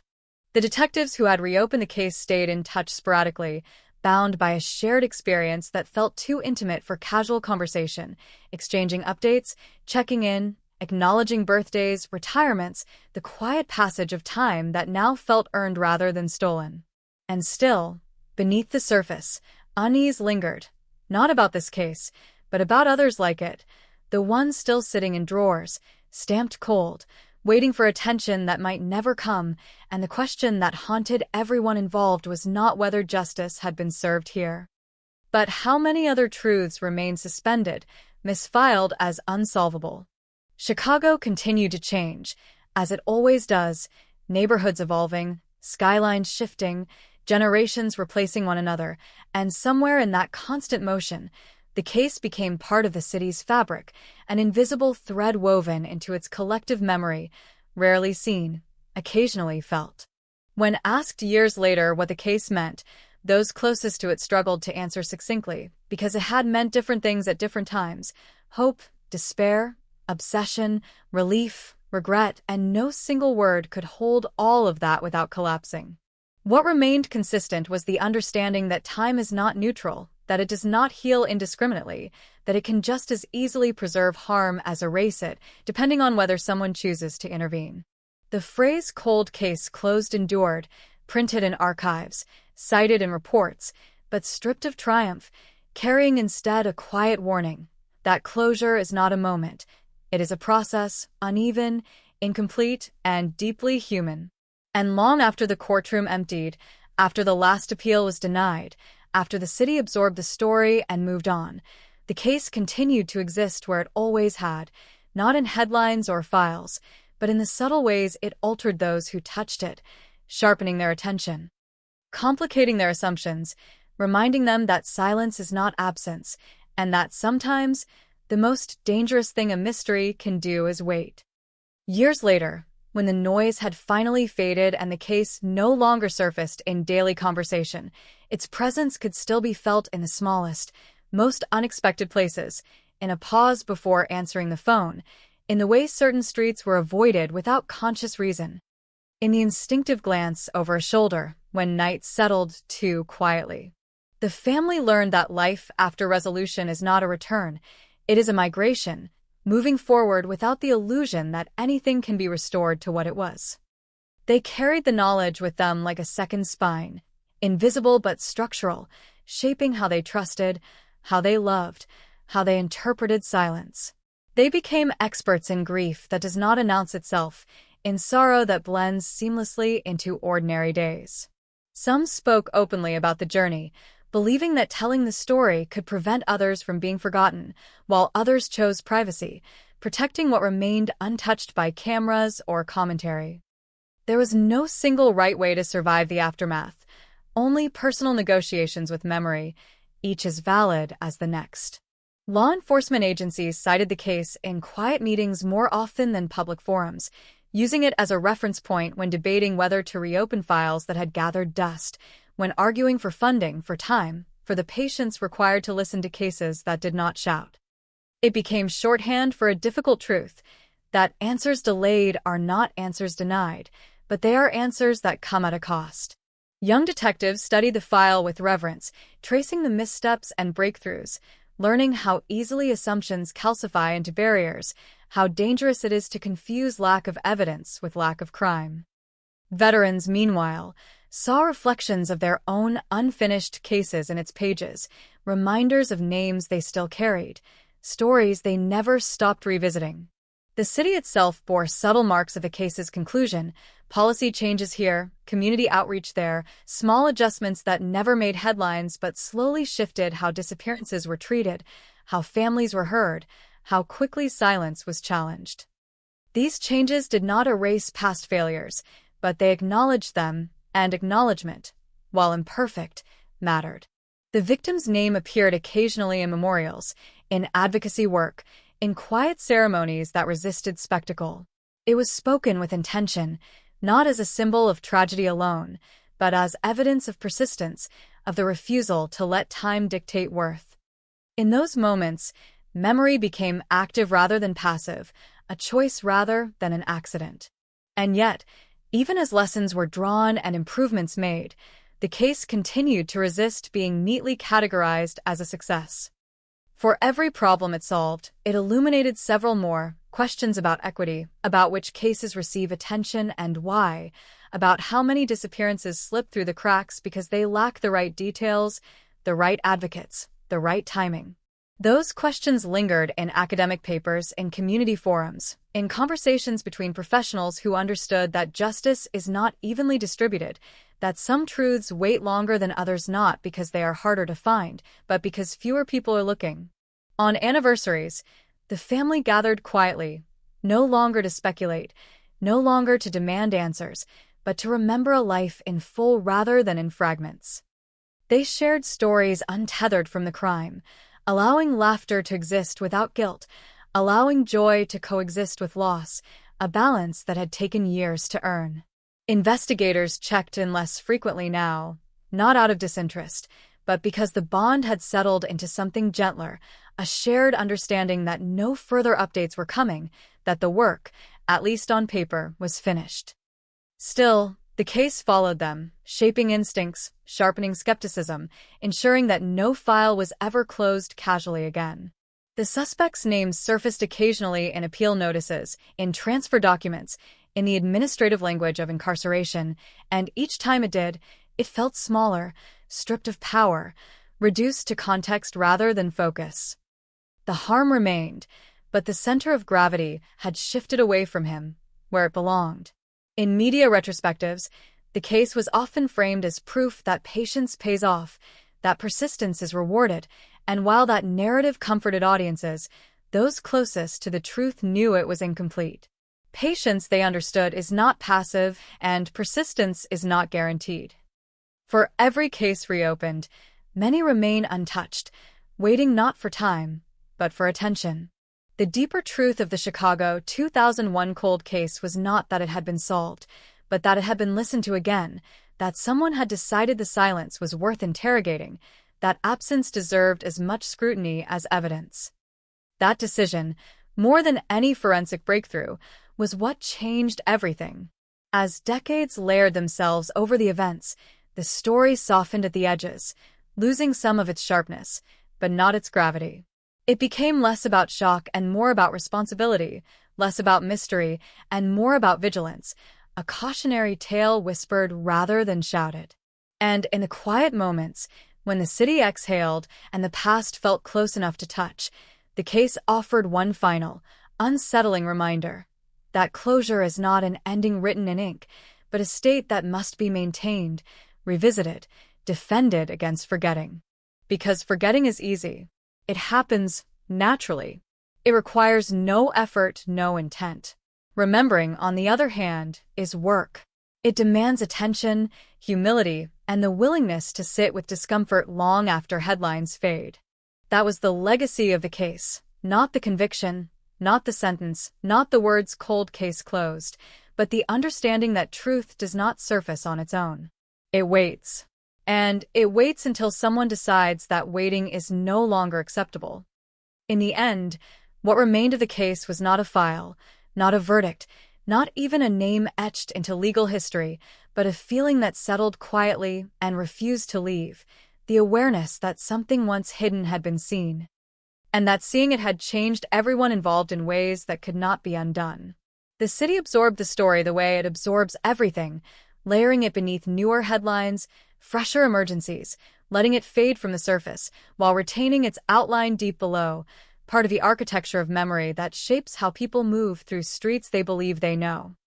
Chicago had not become safer or wiser overnight, but it had been reminded of its own capacity for patience, for correction, for confronting truths long ignored. For the family, life continued in increments, measured not by the absence of pain, but by the presence of meaning. They spoke the victim's name freely now, no longer fearing that it would summon questions they could not answer. The name became what it should have been all along, a reference to a person, not a problem, a life, not a mystery. They learned that closure does not arrive as a single moment, but as a series of small recognitions, the first time a memory brings warmth instead of tension, the first anniversary that passes without dread, the first night when sleep comes without rehearsal. These moments did not erase the past, but they allowed it to coexist with the present without dominating it. The investigators who had carried the case felt its weight lift unevenly, relief mixed with a lingering vigilance that never fully subsided. Some retired not long after, others moved on to new units, but all of them carried the same quiet resolution that no file would ever again be dismissed without resistance, that silence would always be treated as a signal, not an answer. In training rooms and briefing halls, the case continued to be referenced, not for its outcome, but for its process, a reminder that justice is often less about brilliance than persistence, less about breakthroughs than endurance. It became a story told without embellishment, because it didn't need any. The industrial lot, now unrecognizable beneath development, existed only in maps and testimony, its physical role concluded, its moral imprint intact. It stood as proof that the ground remembers, that places do not forget simply because people do, and that time, while capable of concealment, is rarely capable of erasure. Public memory of the case thinned as years passed, details blurring, names fading, the story compressing into a headline that promised resolution without conveying cost. Yet beneath that simplification, the truth remained unchanged, that justice delayed reshapes lives, that waiting leaves marks no verdict can remove. The phrase cold case regained its original chill, not as a label of neglect, but as a warning, an acknowledgement of distance, of fragility, of the danger inherent in letting time decide which lives matter enough to pursue. The word close sat beside it uneasily, accurate in procedure, incomplete in spirit. Those closest to the case understood that some questions would never be answered, not because the truth was hidden, but because the moment to ask them had passed. Motive, intention, remorse, these remained partially obscured, and perhaps that was unavoidable. Understanding every detail, they realized, is not a prerequisite for honoring the truth that does emerge. In the quiet aftermath, the case offered no grand moral, no cinematic justice, only a sober recognition that truth is cumulative, built from attention, from refusal, from the decision to look again when it would be easier not to. That recognition, modest and demanding, was its final contribution. When people asked whether the case had been worth reopening, whether the cost had outweighed the outcome, Those who lived inside it did not answer immediately.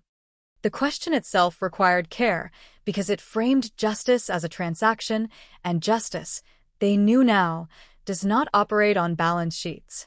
Eventually, the answer came, not in words, but in action, in the way future disappearances were treated, in the urgency that replaced assumption, in the willingness to sit with uncertainty rather than bury it. That was where the case lived on, not in archives, but in behavior. And so the story ended where it had always belonged, not with finality, but with vigilance, not with certainty, but with responsibility.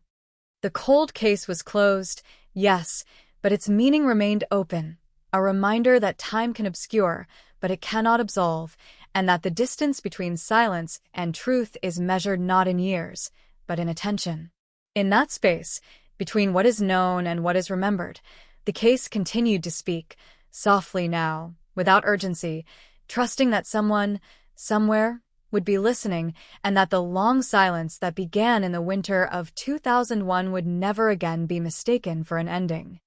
Even after everything had been said, recorded, archived, there was still a sense that the case had not fully released its grip, that it lingered in the periphery of thought, surfacing at odd moments when attention drifted and defenses were low, reminding those who had lived it that some stories do not end so much as they thin out, dispersing into the air. The family noticed it first in the way people spoke to them now, voices softer, more deliberate, as if everyone understood that the conclusion had not simplified anything, that it had merely changed the shape of the weight they carried. Sympathy had matured into something quieter, less intrusive, and that shift was welcome because it allowed space for normalcy without erasure.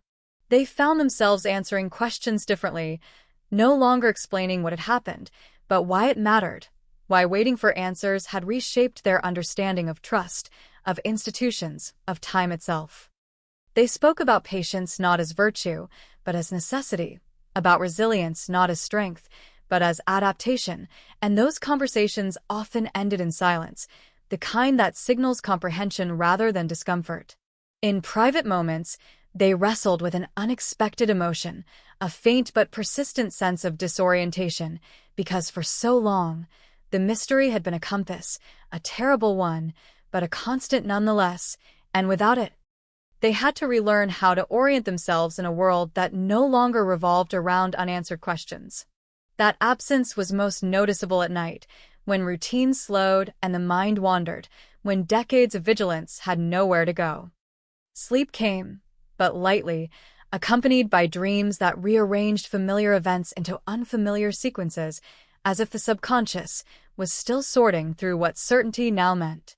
For investigators who had stayed connected, the case became a reference point they returned to unconsciously, influencing decisions they didn't always articulate, prompting second looks at files that felt too neat, too quiet. They learned to distrust smooth narratives, to probe silence with the same intensity once reserved for noise. Some admitted that the case had altered their relationship with time, making them acutely aware of how quickly urgency can evaporate if not actively maintained, how easily unresolved stories slip into administrative shadows. That awareness followed them into every new investigation, a constant check against complacency. In academic circles, the case inspired discussion not just about forensic advances or legal thresholds, but about narrative responsibility, about how stories are framed, whose voices are amplified, and whose disappearances are granted the benefit of doubt. It became a reminder that objectivity does not require detachment, and that empathy, properly disciplined, can sharpen rather than blur judgment. The city, meanwhile, continued its quiet forgetting, street by street, generation by generation, as cities do. New residents passed the redeveloped industrial site without knowing its history, without sensing the density beneath their feet, and that was both unsettling and inevitable because memory, like space, is finite. Yet fragments persisted, an old newspaper clipping saved in a drawer, a lecture slide bearing the case number, a passing reference in a podcast episode that prompted someone to pause and listen more closely. These fragments acted like embers, small, easily overlooked, but capable of reigniting attention when conditions were right. The phrase cold case closed began to feel less like a declaration and more like a checkpoint, marking where one kind of work ended and another began. It no longer signified finality, but transition, the moment when collective responsibility shifts from discovery to remembrance. Those closest to the case understood that remembrance is not passive, that it requires intention, repetition, and the willingness to resist simplification. They corrected inaccuracies when they heard them, gently, without anger, knowing that precision is a form of respect and that letting details blur too much risks turning real harm into abstract cautionary tales. Over time, the story found its proper scale, no longer dominating, no longer dormant, but integrated, part of a larger understanding of how truth emerges, how it can be delayed, distorted, and still arrive intact if given enough attention. That integration brought a measure of peace, not because the past had softened, but because it had found its place. And in that place, the case offered one last lesson, quieter than all the others, that justice is not an event but a practice, sustained by people who choose to look again, to listen longer, to resist the comfort of easy conclusions. It asked nothing heroic, only persistence, only care. As years continued to pass, the case receded further into history, its sharp edges worn down by distance, but its core remained unchanged, a reminder etched into the collective conscience that silence is rarely empty, that waiting can be an act of harm if it replaces action, and that the truth, while patient, is never indifferent. In that understanding, the story finally found its resting point, not sealed away, not forgotten, but held, deliberately, by those who knew that the most important work happens after the headlines fade, when attention becomes a choice rather than a reaction. And so the narrative did not end with a closing line or a final judgment, but with an ongoing awareness, carried forward quietly, that somewhere, in some file, in some memory, another silence might be waiting. And that the distance between that silence and the truth would depend entirely on whether someone decided, once again, that waiting was no longer enough. As the years accumulated beyond the resolution, the case began to function less like a story and more like a reference point, a quiet calibration tool for how people measured risk, absence, and attention. It surfaced in moments when something didn't add up, when a report felt too thin, when a disappearance was explained too quickly, and in those moments, the memory of 2001 pressed gently but insistently against complacency. The family noticed how often strangers still found them, not for details, not for spectacle, but for reassurance, people facing their own unresolved losses, asking the same question in different words, does waiting ever end? And there was no simple answer to offer. They spoke honestly about endurance, about the cost of hope stretched too thin, about the danger of letting institutions decide when grief expires. Sometimes that honesty helped. Sometimes it only clarified how alone each journey remains. They kept one box untouched, not as evidence, not as a shrine, but as a boundary, a reminder that not everything needed to be revisited, that living forward required restraint as much as remembrance.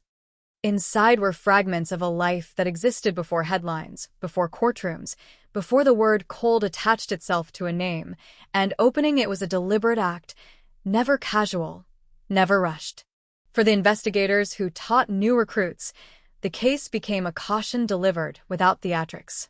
They spoke about it in measured tones, emphasizing not the breakthrough, but the delay, not the conviction, but the vulnerability of the early days, when assumptions hardened faster than facts. They asked their students to imagine how many decisions are made in the first 48 hours of a case, and how many of those decisions echo for decades. Those lessons lingered. Reports grew longer. Questions multiplied. Silence was interrogated instead of accepted. And while not every case benefited equally, the culture shifted incrementally, enough to matter, enough to suggest that the long wait had not been meaningless. The city itself carried the case unevenly, remembered in some neighborhoods, forgotten in others, invoked during debates about resources and reform, then set aside again as attention moved elsewhere. This inconsistency felt fitting. Memory, after all, is rarely democratic. It follows proximity, relevance, timing. It follows pain. Occasionally, the story resurfaced unexpectedly, a teacher assigning it in a criminology course, a journalist revisiting it during an anniversary, a listener recognizing a pattern in a podcast and pausing mid-episode, struck by how familiar the shape of the silence felt. Each resurfacing altered the story slightly, not in facts, but in emphasis, reflecting the concerns of the moment rather than those of the past.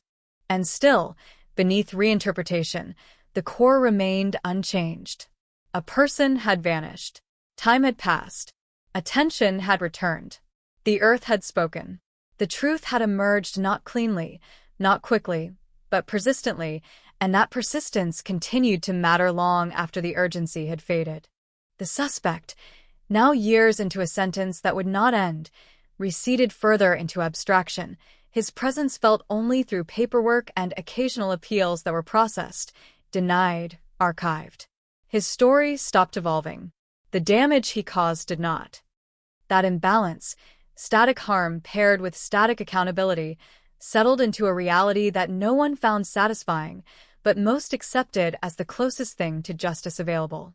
The family marked the passage of time with quieter rituals now, small gatherings, intentional pauses, moments carved out of ordinary days to acknowledge what had been survived. They stopped counting years since the disappearance and began counting years since the truth, a shift subtle enough to go unnoticed by most, but profound for those who lived it.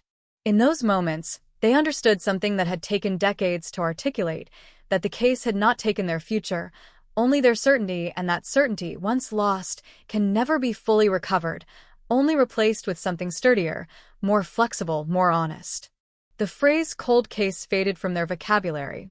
It no longer described their reality.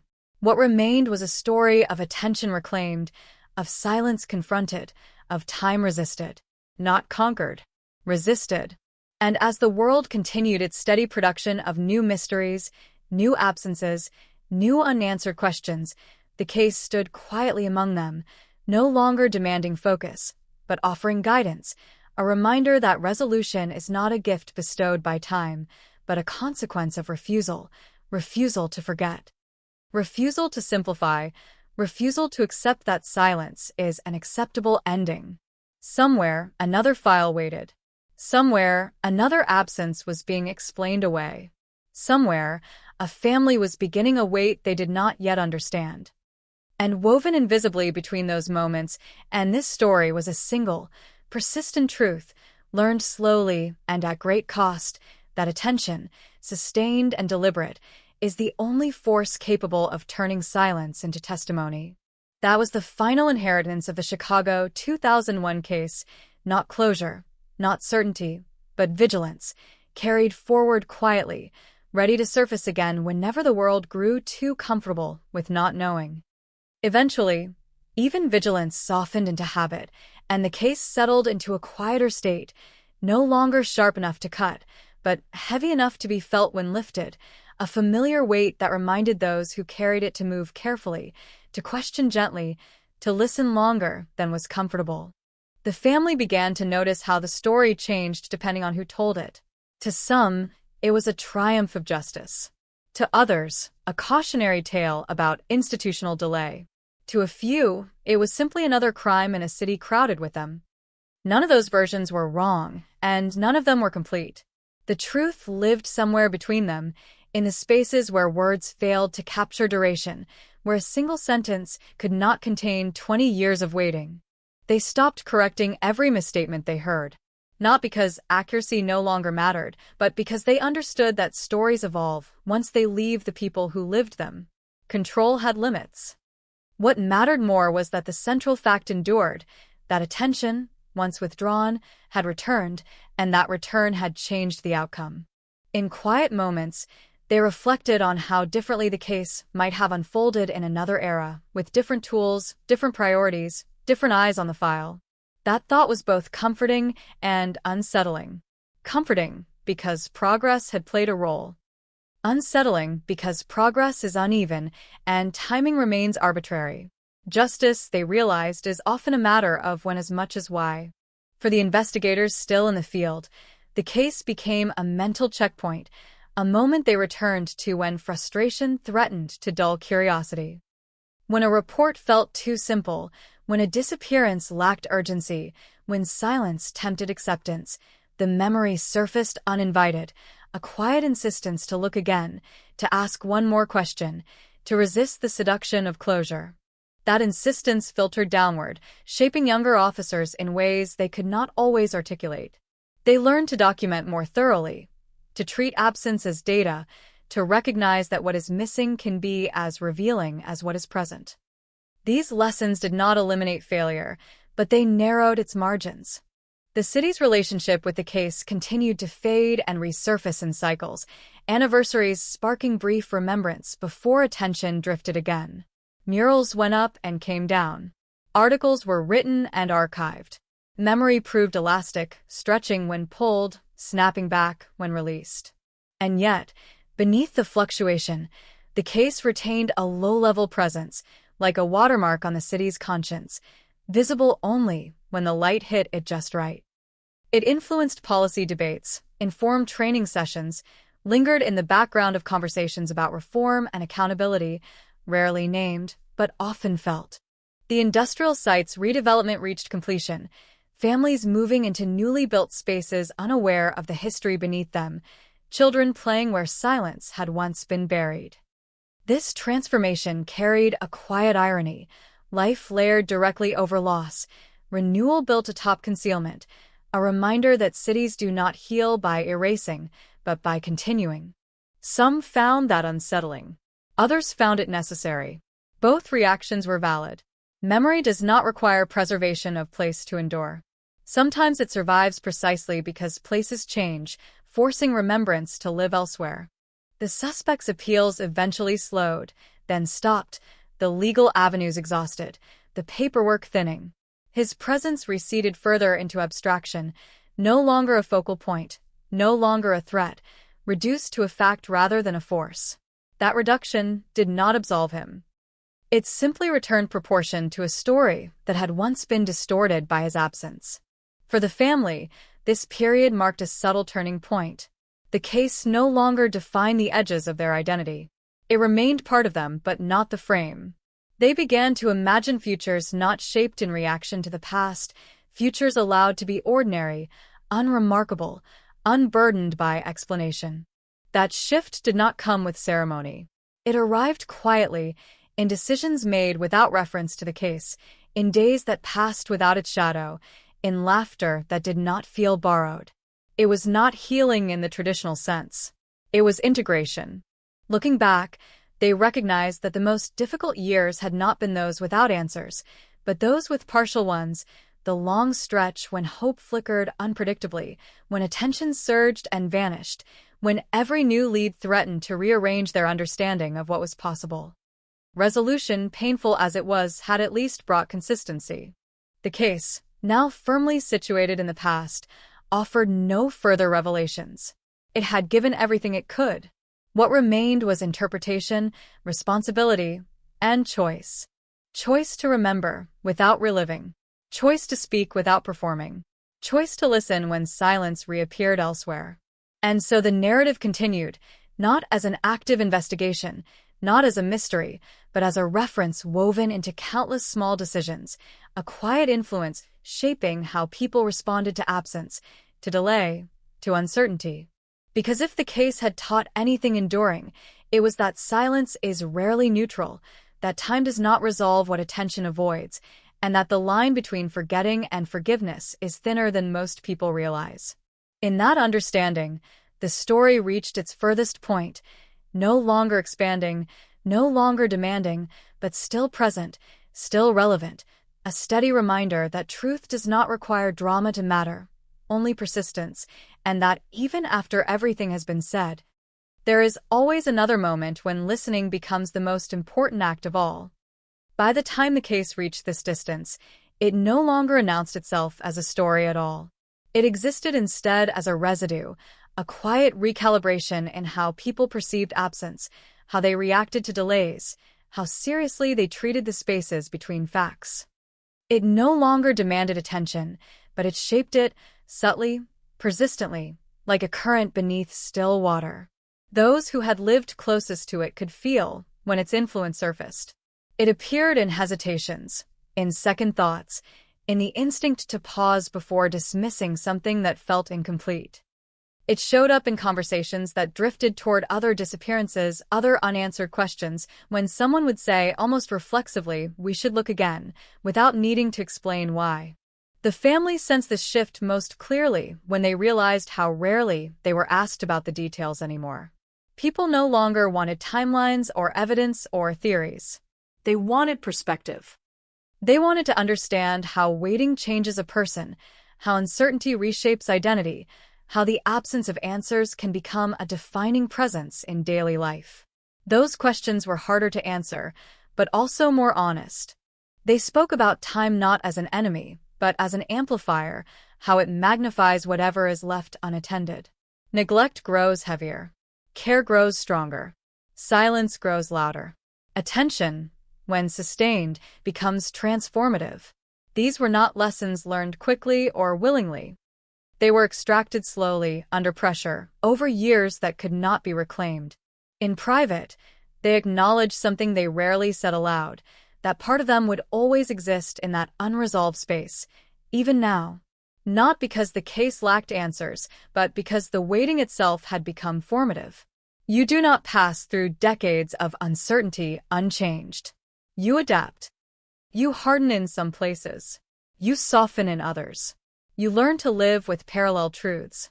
For those in law enforcement who remained active, the case had become a quiet standard against which new investigations were measured.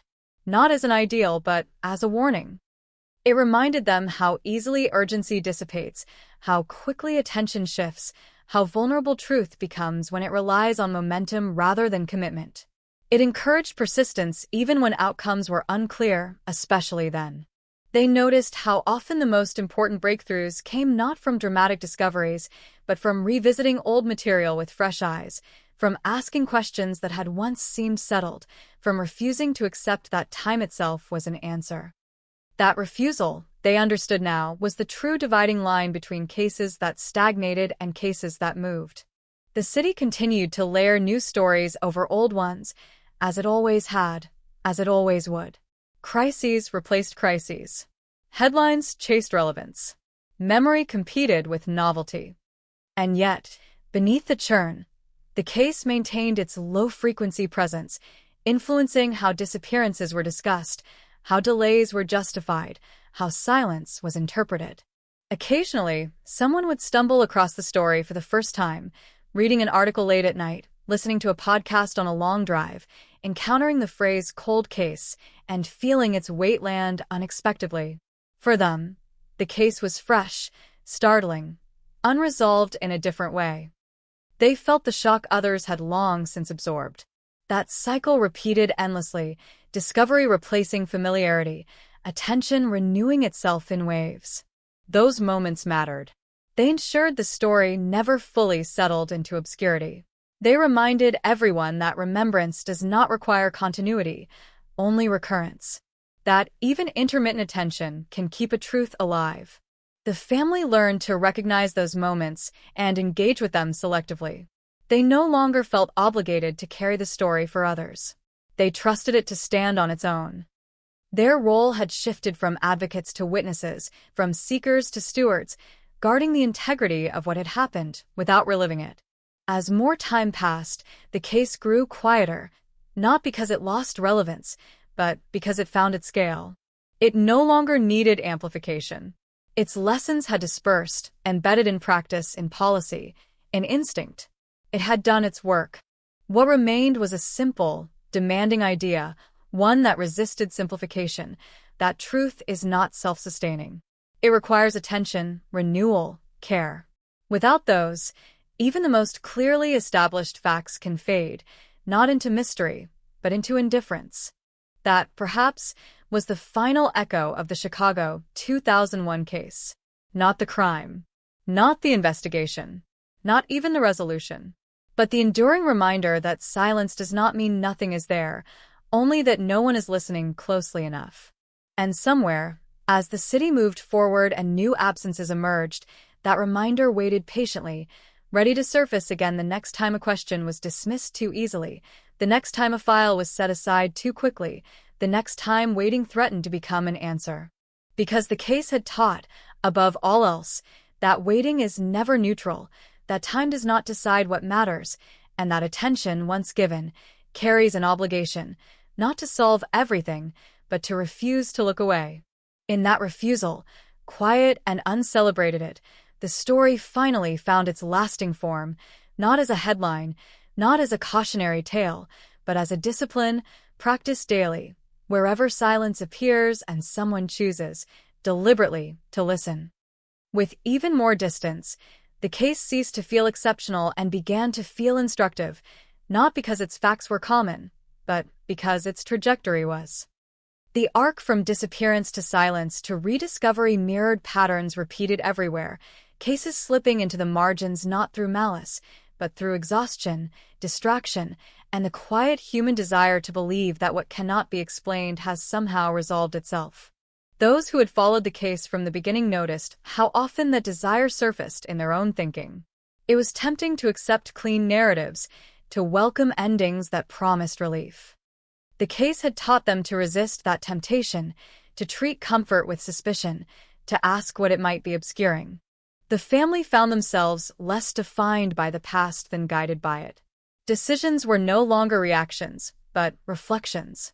They chose where to invest their energy carefully, aware that attention is finite and that spending it well is a form of agency. They no longer chase meaning. They curated it. In conversations with others facing unresolved losses, they spoke less about outcomes and more about endurance. They described the strange elasticity of time, how years can collapse into moments and moments can stretch endlessly, how the absence of answers can reorder priorities. They did not offer hope as a guarantee, only as a practice, something maintained rather than expected. For professionals shaped by the case, its influence became almost invisible, folded into routine. It appeared in checklists expanded by one more question, in follow-ups scheduled despite thin leads, in the refusal to archive a file simply because it had aged. These were small acts, unremarkable on their own, but cumulative in effect, each one nudging the system away from neglect. The case also exposed a quieter truth, that resolution does not always bring clarity, and clarity does not always bring peace. Understanding what happened did not answer why it took so long, or why it might take just as long next time. That uncertainty remained, unresolved and uncomfortable, but it sharpened awareness rather than dulling it. Public discourse shifted slowly, unevenly, but measurably. The language around disappearance grew more cautious. Assumptions were challenged sooner. The phrase "went missing" was interrogated for what it concealed. These changes did not erase harm, but they narrowed the gap between silence and scrutiny. The city continued to reinvent itself, as cities do, absorbing lessons imperfectly, applying them selectively. Progress arrived in fragments, contested and incomplete. Still, the case lingered as a point of reference, invoked when patience wore thin, when delay threatened to become doctrine. In the family's private spaces, reminders softened. Photographs remained, but they no longer felt like evidence. They were simply records of a life that existed beyond the frame of the crime. The past reclaimed some of its neutrality, no longer charged solely by loss, but textured with memory. They understood now that the waiting years had not been empty. They had been filled with adaptation, with learning how to function without certainty, how to carry questions without letting them dominate. That skill, earned painfully, proved transferable, useful in ways they never anticipated. The case's story, when retold, grew quieter, more deliberate. Sensational elements fell away, leaving behind a narrative less about shock and more about process, about what happens when attention falters, and what it takes to restore it. It was less compelling as entertainment, but more valuable as instruction. Those encountering the case for the first time sometimes felt disappointed by that restraint, expecting sharper twists, clearer villains, cleaner endings. But others recognized its power precisely there, in its refusal to simplify, in its insistence that real consequences unfold slowly, unevenly, and without regard for narrative satisfaction. As the years continued to accumulate, the case blended into a broader understanding of justice as something maintained rather than achieved. It became clear that no verdict, no sentence, no declaration of closure could substitute for sustained care. Justice, like memory, required upkeep. And so the final influence of the Chicago 2001 case emerged not in dramatic gestures, but in ordinary decisions made differently, files reopened, questions asked again, silences treated as invitations rather than conclusions. It lived on in that shift, subtle but durable. Because what the case ultimately revealed was not the power of time, but its limits. Time could conceal, delay, distort. It could not resolve. Only attention could do that. Attention, renewed and deliberate, applied again and again, even when urgency faded. That understanding settled quietly into those who carried the story forward. It did not demand to be spoken. It did not need to be taught formally. It surfaced naturally whenever someone paused before moving on, whenever a gap was noticed and not ignored. In that pause, brief and unremarkable, the case found its longest life, not as a solved mystery, but as a practiced hesitation, a moment of care inserted into systems that too often rush past uncertainty. And there, in that hesitation, the story continued, stripped of spectacle, sustained by choice, reminding anyone willing to listen that silence is never an ending, only a question waiting for attention strong enough to hold it.